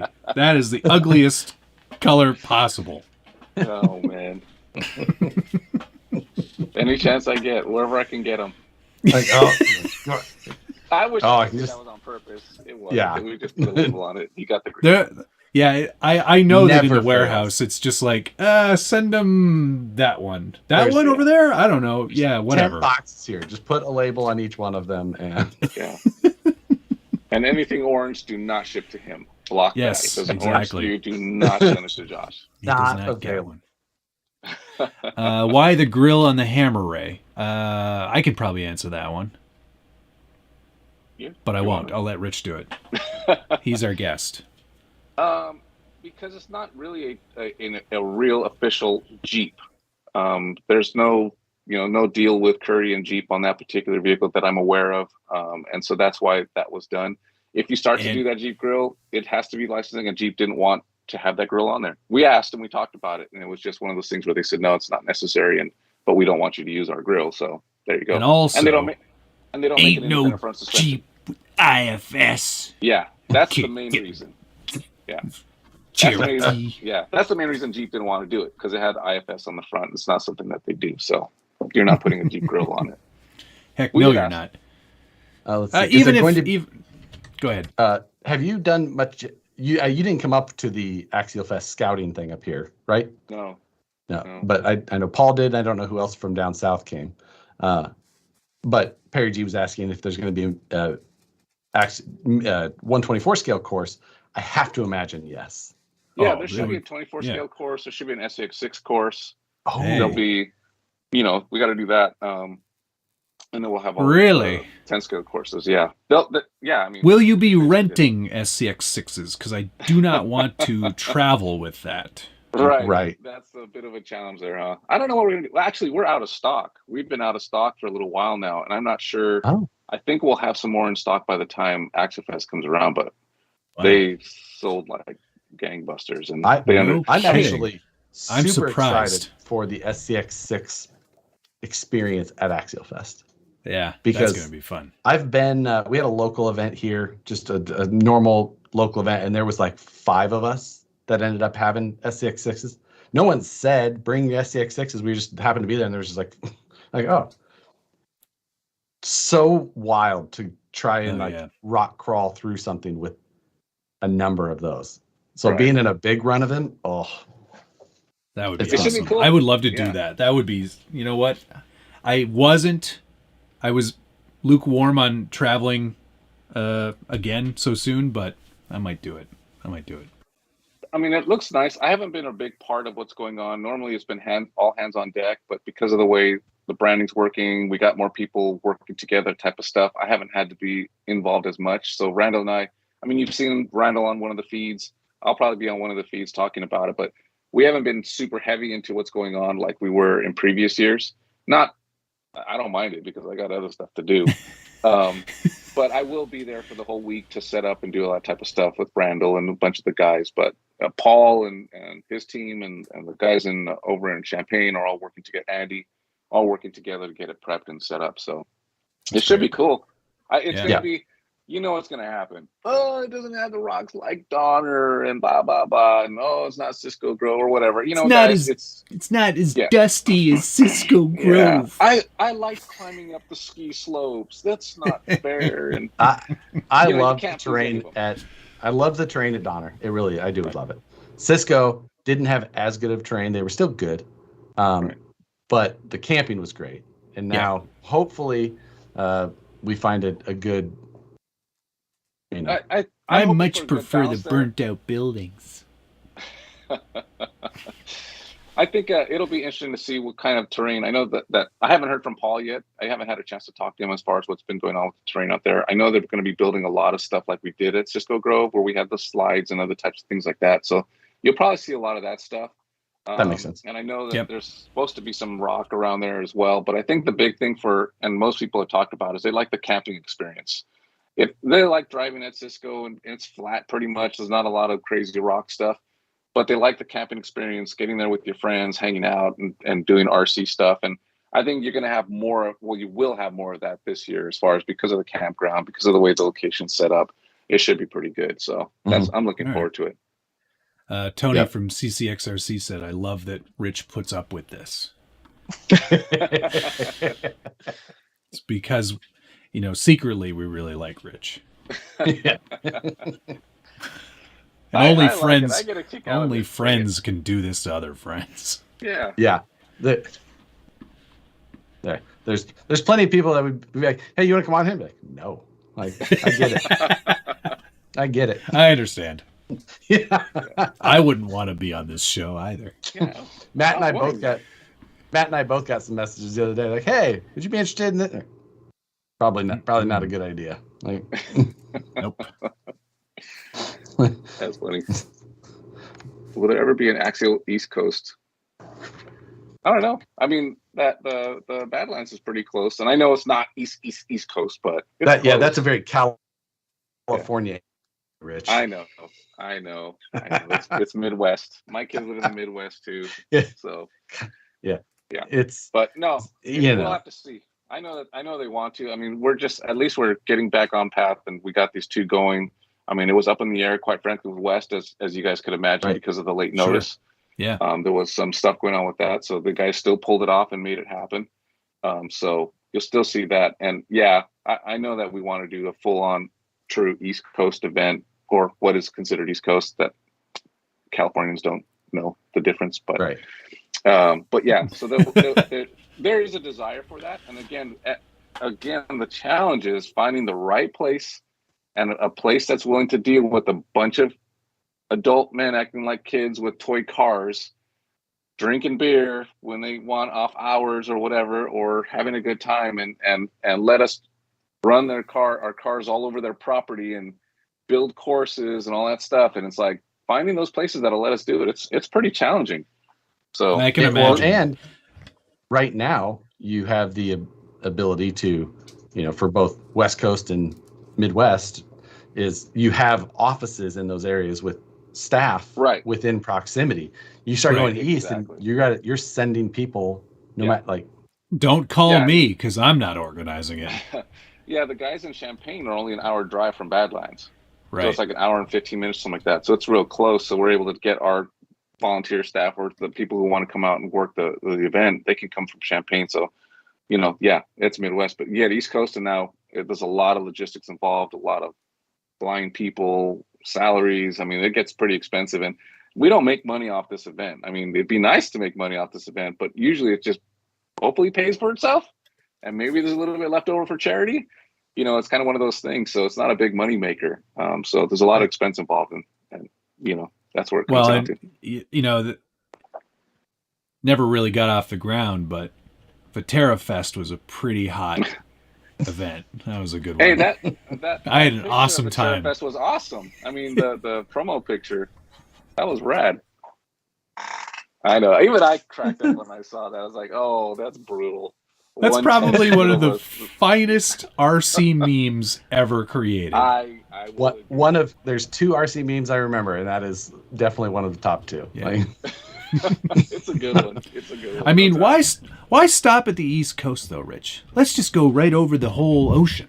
Hey, let's do Axial Fest Europe. Well, there was something going on in UK, right? What was the ARMA guys doing up there? Oh, I don't know. You know, I have such little interaction with the ARMA guys. I really don't know what's going on with them. They are literally on an island by themselves, literally. Right. And so those guys do all their things. I mean, I know there's marketing talk, but again, I don't have a lot of interaction with the marketing team all the time. So I don't know what's going on with the ARMA guys. It sounds like I didn't even know they come out. Sounds like you're from London. Actually, I'm hoping for Axial Fest Hawaii. That's what I'm hoping for. Yeah, exactly. I'll go with yes. I'm ready to go. I'll bring my own tent. I know. I'll borrow. No. I got a spot. I know where to go. Perfect. I'm in. Oh boy. The weather is too unpredictable in the east. Yeah, I mean. Oh, that's please. Always, you know. Yeah. What are you soft Californians? I mean, Badlands gets a little. It was hilarious. It was so funny at Axial Fest in like the old days, Cisco and stuff, and people like got their parkas on and stuff, and I'm walking around in shorts. I was like, "What is wrong with you people? This is beautiful." It's like they're like 5 degrees, and we're all wrapped up like, "Oh my god, it's so cool." I'm walking around my flip flops. The people are like, "The bugs are really bad." I was like, "There are no bugs. There is nothing here. This is perfect." Yeah, when people in California are like, "Oh, the bug," I'm just like, "These are not bugs." No. Like, this is not bug. Like, you have no idea. It looks like it's raining when you're driving in the Midwest at night. It's just like, Yeah. I've been fortunate enough to travel to a lot of our states, so I know the difference with humidity and bugs and heat and that stuff. That's why I stay in California. It's expensive, but that's why I stay here, because I've been everywhere else, and I'm good right where I'm at.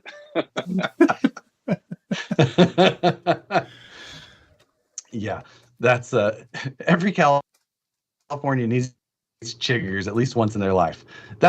Honestly, someone was talking about that the other day at work, and or they were like reading a post, and I was like, yeah, chiggers you just get, and it's a real thing. Like if you go playing in the grass or in a field or something like that, and you just get like, it's a bug. It's a real bug. They itch and they make you. The bug bites are terrible. They feel terrible. But man, the guys at work just looked at me like my head was on backwards. Just. Did I ever tell you guys the story about Disney at the comp? Disney Oklahoma. Oklahoma? Yeah, for the Nationals or the World. What were they called back then, Josh? It was Nationals at that year. Nationals. Yeah. In that riverbed dam. Uh huh. Did I ever tell you guys what happened to me? No, I don't think so. This sounds good. I learned about what a tick was. You didn't know, huh? I'd never seen one. I've had one or been bit by one or anything. And I'm taking a shower and I'm washing the nether regions and I feel this bump and I'm like, what is this? Like, yikes. It was in a spot you don't want to have one. And sure enough, yeah. So luckily I had some tweezers. I was able to get it out. I saved it in the water just in case, because I didn't know what to do. So I put it in a little clear thing, whatever. But that was my first tick, was in the private part area. So yeah, that was my first experience. Yuck. Never had one, thankfully. Oh, I've had don't hundreds. We had an event at where are you going? John Holmes has a farm in the Columbia area, and we had an event there. Now I know where not to go. ticks will like you can go through a nest of them basically, and you can end up with 20 of them on you at once or more. It's growing up, like you would come in, I grew up, we played in the woods. You just walked outside. Right. We lived on a acreage farm, whatever you want to call it. You go outside and you play, and you gotta come back in and you check for ticks. That's crazy. It's just a thing. Yeah. No, thank you. Yeah, it freaked me out because I was like, why is there a little bump growing here? And what is this? And then, I'm sending a picture to my wife, and normally I send better pictures than that. And she's like, what in the hell baby. is that? Check it out. So I was like, why is Rich taking a 55-minute shower? Oh, man. But yeah, that was my first tick experience. Oh, yeah. Well, that's frightening. Hope you don't have Lyme disease. Yeah, that's pretty rare. Yeah. Okay. But I kept it just in Maybe case. where you are. I kept that thing. And Sure. I'm keeping it because if something goes down here, you could test this thing. And I had a little jar and brought it home with me. But yeah, I freaked out. Good God. Yeah, right. No, that's pretty awful. I got deathly sick and after an event in Disney one time, but that was the water, right? Yeah, and it's not I'm not the only person that's to happen to, but yeah, it was a $10 challenge, was to see if give you $10 if you can get your wraith to the other side of that little stream. I'm like, for sure, easy. It jumped across and it dove into the water, and it was a waterproof, I thought, and it just stopped, and I fall on my ass 2 or 3 times sliding down this spillway to try and grab my wraith before it drops off this. Right. Yeah. Pretty sure. Just let it go, man. It was a very nice wraith. Said nobody ever. You were not a fan. I know. No, it wasn't that I wasn't a fan. It just wasn't that good.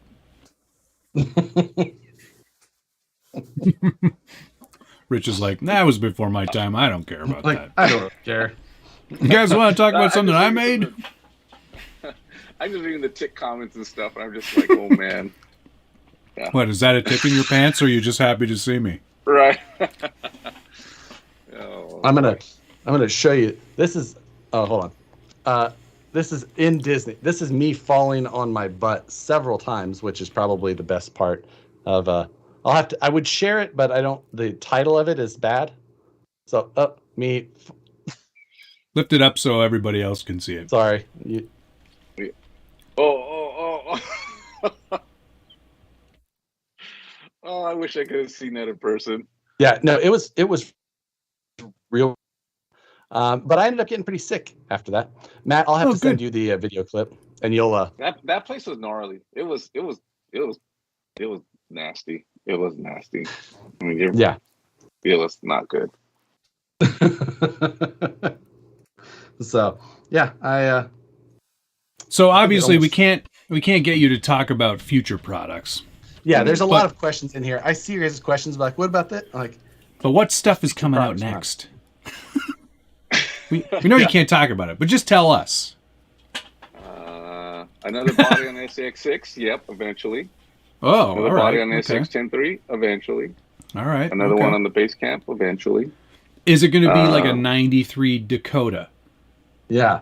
My dad had a 95 Dodge Ram. I'd really like to see one of those. They'd sell 1 million of them. Yeah. They would sell 10. Oh my gosh. That one is... There's enough Jeeps and Toyotas. How about some Dodges? Yeah. We need some really just basic, generic Dodges. Not even anything good. Yeah, we have a bunch of stuff we're working on, and we're always working on new vehicles. And then you just add in the fact that you have all these other brands too. There's a lot of cool stuff coming from the other stuff too, from Losi, from even TLR has good stuff. Even though it's a race category, it's one of our smaller brands. Those guys still going at it. We still have a lot of people racing those things. And then of course with Axial, we got a lot of stuff. So there's a lot of stuff. People still race. People still race, believe it or not. It's very People small. Still race. But they still race. However, the worst class I thought would be 8th scale nitro racing, and they just had that race in Vegas, and they had like 1,000 entries, and it was like 400 bodies or 500 bodies. It wasn't like 200 people running 5 classes. It was like 800, 900 people. Was that the overnight weird, like everyone's like crazy because it's 24 hours? I mean, literally huffing like nitro fumes. There's so many heats that those guys are literally up running almost 24 hours a day, and then each one of them is out sick for a week afterwards because of the fumes. But man, I love nitro. I hate nitro, man. No thanks. Yeah, never. Agreed. That's, here's some other really great suggestions for you, Rich. You can write all these down. I'll wait for you to get a pen and paper. Okay. SCX6 FJ55. A second-gen Jeep Grand Cherokee. Pontiac Aztek. I'm all on board for that. 2001 Silverado. That's like the worst choice ever. Honda Ridgeline. Nissan Xterra. Now, actually, that's how you meet chicks. I could get behind that one. That one. Because that chicks almost happened. An Xterra almost happened. No way. And then they fired that person. Well, Nissan back in the day was pushing hard to get some more licensed vehicles in. And what those guys, what they tend to do is they'll offer, like, hey, we'll give you a much smaller licensing percentage on these 3 vehicles if you do this vehicle. And sometimes they'll even offer to pay for the tooling to kind of get it out. Whoa. But there are times that you can say, look, we appreciate that, but we'll just pay the higher licensing fee because we're just not going to invest that money and sit on these things. We've got this really great Pathfinder coming. It's IFS. It's not really meant for off-road, but it would look great on your chassis. One of the other ones that I did was I did a lot of micro T projects. And Dodge, we had done a deal with Dodge for the monster trucks. And part of the deal was someone in marketing signed up a deal that we would do a micro Dodge Nitro. Do you remember the Dodge Nitro? Wow, of course I do. I don't know where I have shoot. Based off the Jeep Liberty? Yes, please. Actually, hang on a second. I actually have it here. Oh wow, this is great. I liked the Nitro. Yeah, well, you put a nice set of 20s on a Nitro, and they looked pretty good.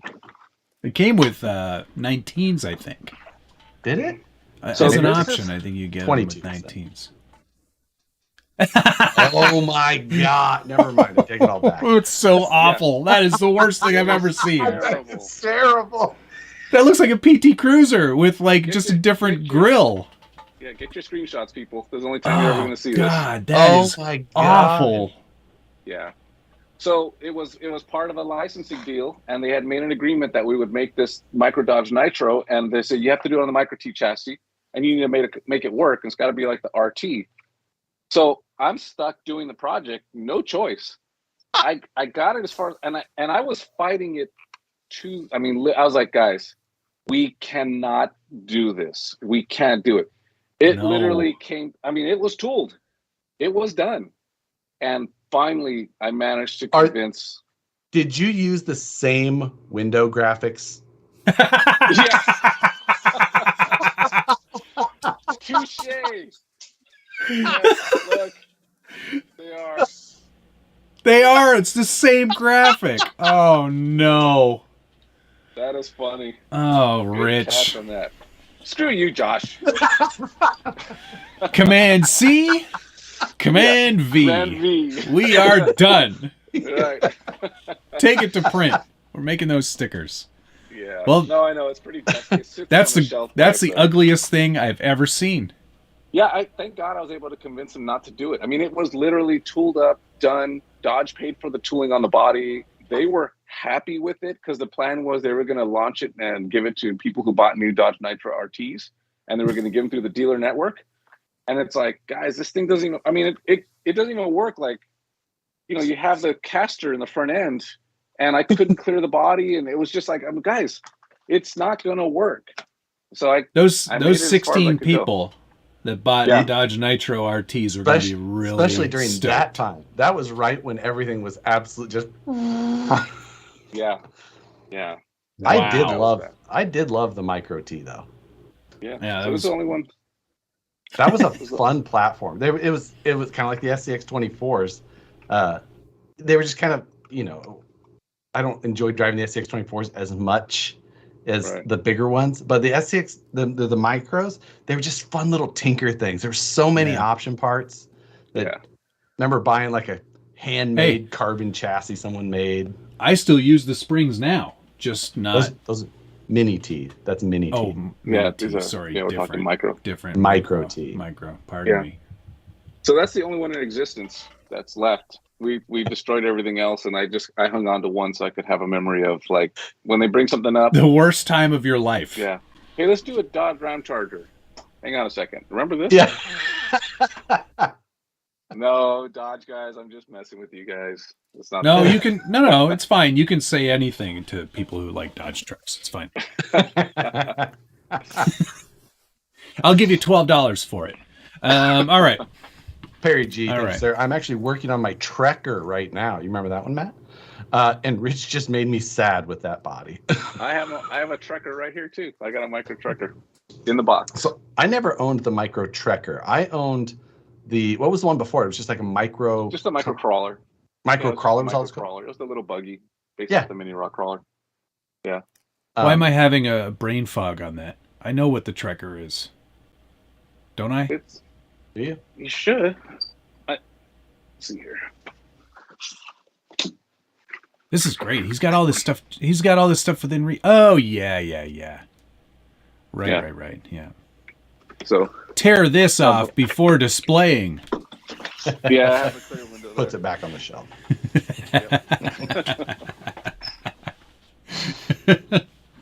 That one was pretty good, but the AX24s or the SCX24s, I should say, are just so much better. With the worm gear, they're so much smoother. Yeah, there's something about those 24 scale platforms. It's just they're not that great until you get them right, and that SCX24 is just right. Yeah, it's really good. And the crazy part too is how much people are getting into these things that are not into crawling stuff. They buy these micros. I have this one guy that I've been talking to. I actually subscribe to his channel. He does more like drifting and Japanese cars and whatever. And then all of a sudden one day he posts up that he's got a SCX24. And I'm like, what the hell? Why does this guy have an SCX24 of all people? I mean, like he's like Skylines and drift cars and all this stuff. And so I sent him a message like, hey, I said, one of your subscribers actually works at Axial. And we got to talking. He sends me a picture of one of his invoices for the parts he bought for one SCX24 or two SCX24s. $650 in accessories. They didn't even have a vehicle. It was just parts. I was like, oh my. He's all, dude, I'm so deep in these things. I love them. Rich, are you familiar with the SCX24 budget build-off? Because I think we easily spent. You guys. That was no, 8 weeks. 8 weeks at $50 a week. But we had a cheat week, I think, where we both spent like $200. And we didn't get to put on so much of the stuff that we would have. Yeah, there was a lot more stuff. It's so easy to go. I guarantee there's people in this chat that have SCX6s with SCX24s with way over $800 in them. Yeah, easily. For me, though, it's just crazy that this guy just started like literally 3 weeks ago, and he went and dropped $600 because he loves the platform so much. He just literally buying everything. And the funny part is, I showed him the SCX6. I showed him the SCX6. He's like, "What is that?" He'd never seen it. He didn't even know we made a big scale vehicle. He'd never seen. All he's seen is SCX24s. That's all he's into. All you make are these tiny ones. Yeah, he's all into that. So it's been pretty funny watching that guy. One final hard question for you. After seeing the Bronco SCX24 with the hard body, Blue Sky, would you do a hard body on the larger scale stuff? I would love to do a hard scale body. The problem is it's so damn expensive to do that stuff. A lot of these guys, they do make them in China, and they're able to get them done, but the tooling cost is still pretty incredible on that. You're also rolling the dice on what you make, because somebody might not like a green color on it and whatever. No, well, I wouldn't do an Xterra. Right. Yeah. You have to pick the right body, and then you have to nail that. And then and then on top of that, my concern would be the general consumers, the 90% of people that buy these things would roll them over and say, hey, the body cracked, I need a new body. They don't understand that that's part of scaling and that type of stuff. So, there's a big cost involved with that. So I think at some point there will be one that we would aim at our hardcore guys that are into it. But right now it's just not practical with the tooling cost. Micros, that's a little bit different. You're talking a much smaller molding machine, and it's a little bit easier to make that. They make model cars and toy car bodies all day long. But it's tough. And then the expectations for the detail. We can't just do a hard body and then put the tinted windows on it like I've done. That would be a problem. You'd have to have the clear glass, the detail in the interiors. There's a lot of stuff in there, and it's just it's getting up there. It's not like the old Blackfoot days where it had tinted windows, a chrome grille, and the body, and that was it. Now we have to have all kinds of features. So it's a challenge. We definitely something as a goal, and hopefully one day we'll get to do it. Is it happening anytime soon? No, I'll tell you right now, not anytime soon. Yeah, but I think that nice to do it. It is one of those that market expectation. Like, you have to get to the point where you're like, no, people will understand that. That this shouldn't be driven tumbled down a hill like a base camp can be, or the like. It's still very much a niche enthusiast market, and as much as I'm seeing in the comments, people are like, yes, do it, please, that would be amazing. Right. This is our group, right? This is these are our people. Our people that are into this. But you ask someone who's writing a check for the tooling and have him say, wait, what? Yeah. Wait, so if it rolls over, it'll crack? Yeah. How do you do drop testing on that? We do drop testing on these vehicles. Let me talk to that service guy. people and all that. Yeah. Good luck. Send all those calls to Rich direct. Yeah. That's just one of the challenges we need to overcome. I think there is a way that, as we're working all this marketing and the branding messages and stuff like that, that maybe this will be something that will be taught, per se, that people can start to understand. When you do get a hard shell body, don't expect it to be a sender that you can throw off jumps and roll down hills. And maybe that's something that can be taught. Because one of my complaints over all these years has been marketing. Viterra struggled with marketing. When we took it over, we had a change in marketing. We've had some of those issues, but we're really trying to push hard on that now. So now that we have a team to do this stuff, now there's a better opportunity to be able to educate people on what the differences are with these bodies and what to expect. And I think that 624 kind of puts you in that place, because people are saying, oh, well, it doesn't handle quite as good as the other one. Yeah, you got to take a spare tire off and you have a lot of weight up above, but it looks killer. So that's where they're starting to learn some of this stuff. You can also just drive it properly, and it functions absolutely perfectly. Just you want to talk about driving well, Matt? Is that what we're trying to talk about? That's what we're trying to talk about. I know how to modulate a throttle, not just on and off, Josh. This thing keeps flipping over. Yeah. I don't get it. Stupid. But that's some of the fun stuff that we deal with on our side. Like I said, we get beat up. I read the comments. I see people saying things about whatever it is. And it's like, yeah, but there's this whole other thing I have to deal with, and market I have to deal with and go towards. Like, why didn't you make that for me? Well, I got a lot of other people on this side that they want. I try. You try. But that's, no, people will. There's some good ideas here. I think making some people will try and understand available is a better idea than including.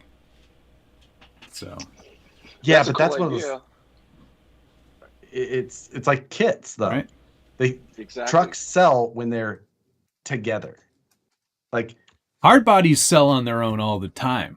Not when you're looking at the market we're looking at, the size. Josh, I'm don't listen to Josh for the first 3 months, and then they're going to be sitting on the shelf, and that's it. Super Greg, thank you very much. Hey guys, this may be a silly question, but which industry's bigger, gaming industry or RC? I think we can all say gaming is massive, without huge, like probably billions of dollars, 100-fold, billions of dollars versus a couple $100. Right. Yeah, like not even close. Remotely similar. Eric Baker, thank you, sir. Josh, does Rich have one of the Axial late model Ram Power Wagon bodies, or know where I can buy one? That was before the Axial. That was before the Horizon Takeover. Yeah, that was very early on. That was before the Takeover, but we also did clean out the old Axial offices. And I do remember seeing some of them, but I don't remember who took them. No, actually, I kept a lot of that stuff. Actually, you know who has a lot of it? And Pegasus. Sell this, but it'll help him out. I don't know what he's going to do with it. Is Pacific Coast Hobbies? Oh, it was Pacific Coast. Sorry, not Pegasus. Yeah, Pacific Coast Hobbies has a lot of the old Axial stuff. That stuff, a lot of that stuff made it onto eBay right after that. Oh, did it? Okay, so he may have already gone through it all, but I mean, dude, there was so much stuff. Matt, I said dumpster because literally a lot of stuff went into dumpsters. Oh, I don't doubt it. There was a lot of stuff. I mean, and there was a lot of stuff that it's like it's just it belongs in the dumpster. You know, vehicles they say that maybe were broken and whatever, and it's like they had it here and they, we tossed a lot of stuff.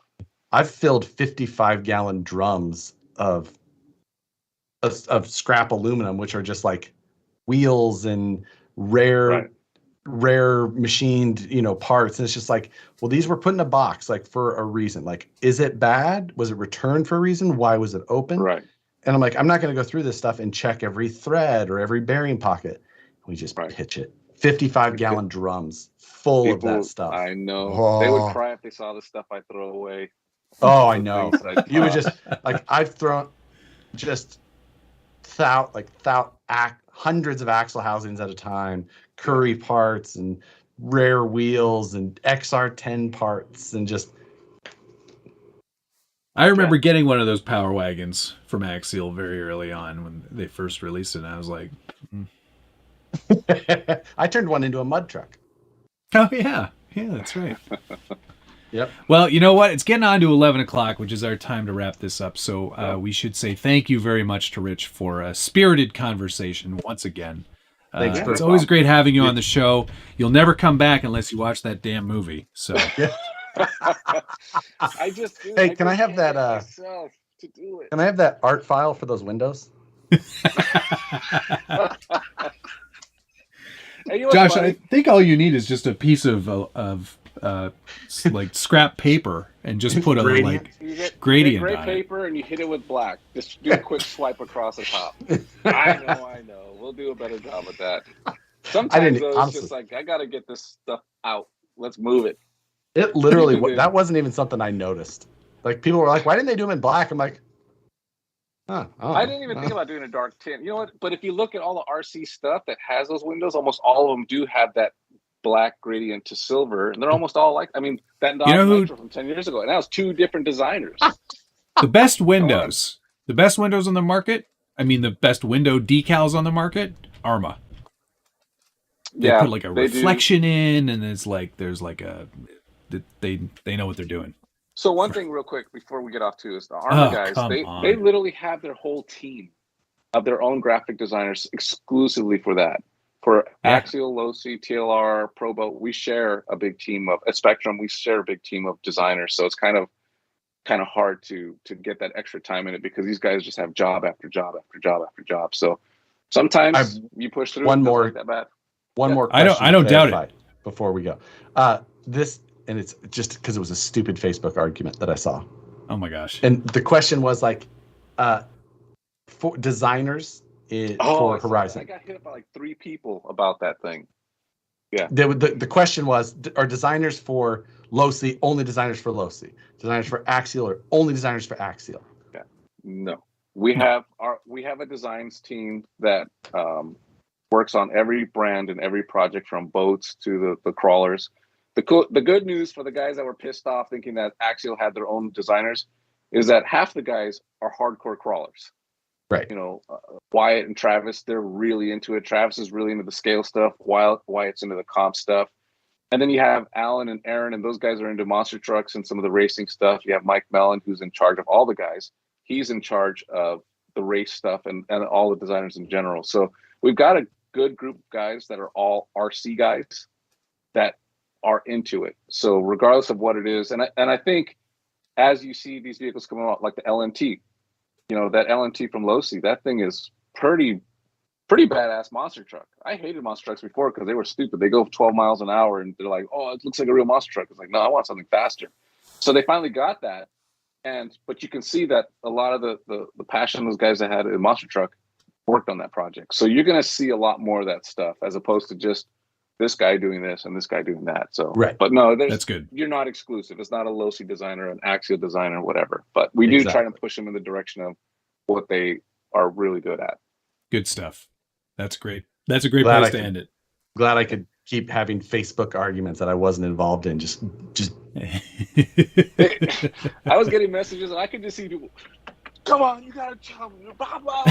I probably had one typed, and I was just like, I'm not posting this. I refuse to get involved. I can't help it. Go on my Facebook because of that stuff, because I do get bombarded with some of those things like that, and then you do get people upset that I won't tell them what's coming out next and that type of stuff, and it's like, how dare you? Stuff, yeah. But how dare you, sir? It was fun. Thanks everybody for coming on. Good stuff. Asking questions and stuff, and thanks for having me on. I don't mind doing it, even if I have to deal with Josh. It's all right. Yeah, I'm the nice one. Right. All right. Thanks, Rich. Sure. Good to see you again, man. Oh, but you are the bad one at leaking stuff. Never mind. I can't remember which one it was. Huh. I'm the trustworthy one. Matt is Right. I'm just glad that wasn't one of yours, Rich. Love you, man. Have a good evening. All right. See you guys again. Thanks, guys. Bye. See you. What a heck of a guy, huh? Man, oh man. I'm always glad when he agrees to put up with this. He is good people. That is correct, David. Trying to get everything back to functioning. Hold, please. I love how. Why does it take you so much longer? I don't know. Click. OBS is being weird. I changed scenes and it doesn't. Now I'm there finally. Stupid thing. RC athletes. Hopefully, Axial gets back to pleasing the customer. It's been years. Okay. No comment. I think they're doing a pretty good job. They've probably done. Maybe you haven't been in it as long, but like you should have owned SCX1s and AX10s go and back original in rates time. And go back in time. Things were interesting back then. Yeah, like things now they are quite good. Guys who are buying, if you're buying products now, you are so lucky compared to what we used to have to hack together. We used to get something and be like, all right, this isn't that bad. So yeah, this is tolerable. Yeah, like the first Axial RTR had plastic nuts, like where the screw went in, and it went into all plastic nut. Yeah. Yes, they've come a little ways from there. Long ways. All right. Well, I think that's probably that's the end, right? We're done. We're done for tonight. That was a good show. Oh, I can't hear you. Your microphone is off.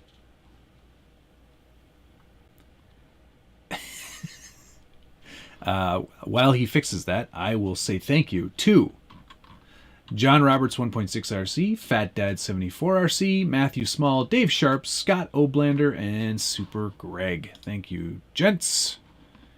And those plastic nuts were still in the SCX-10-2 kit. I believe that they were. Yeah, I think they were on the parts tree.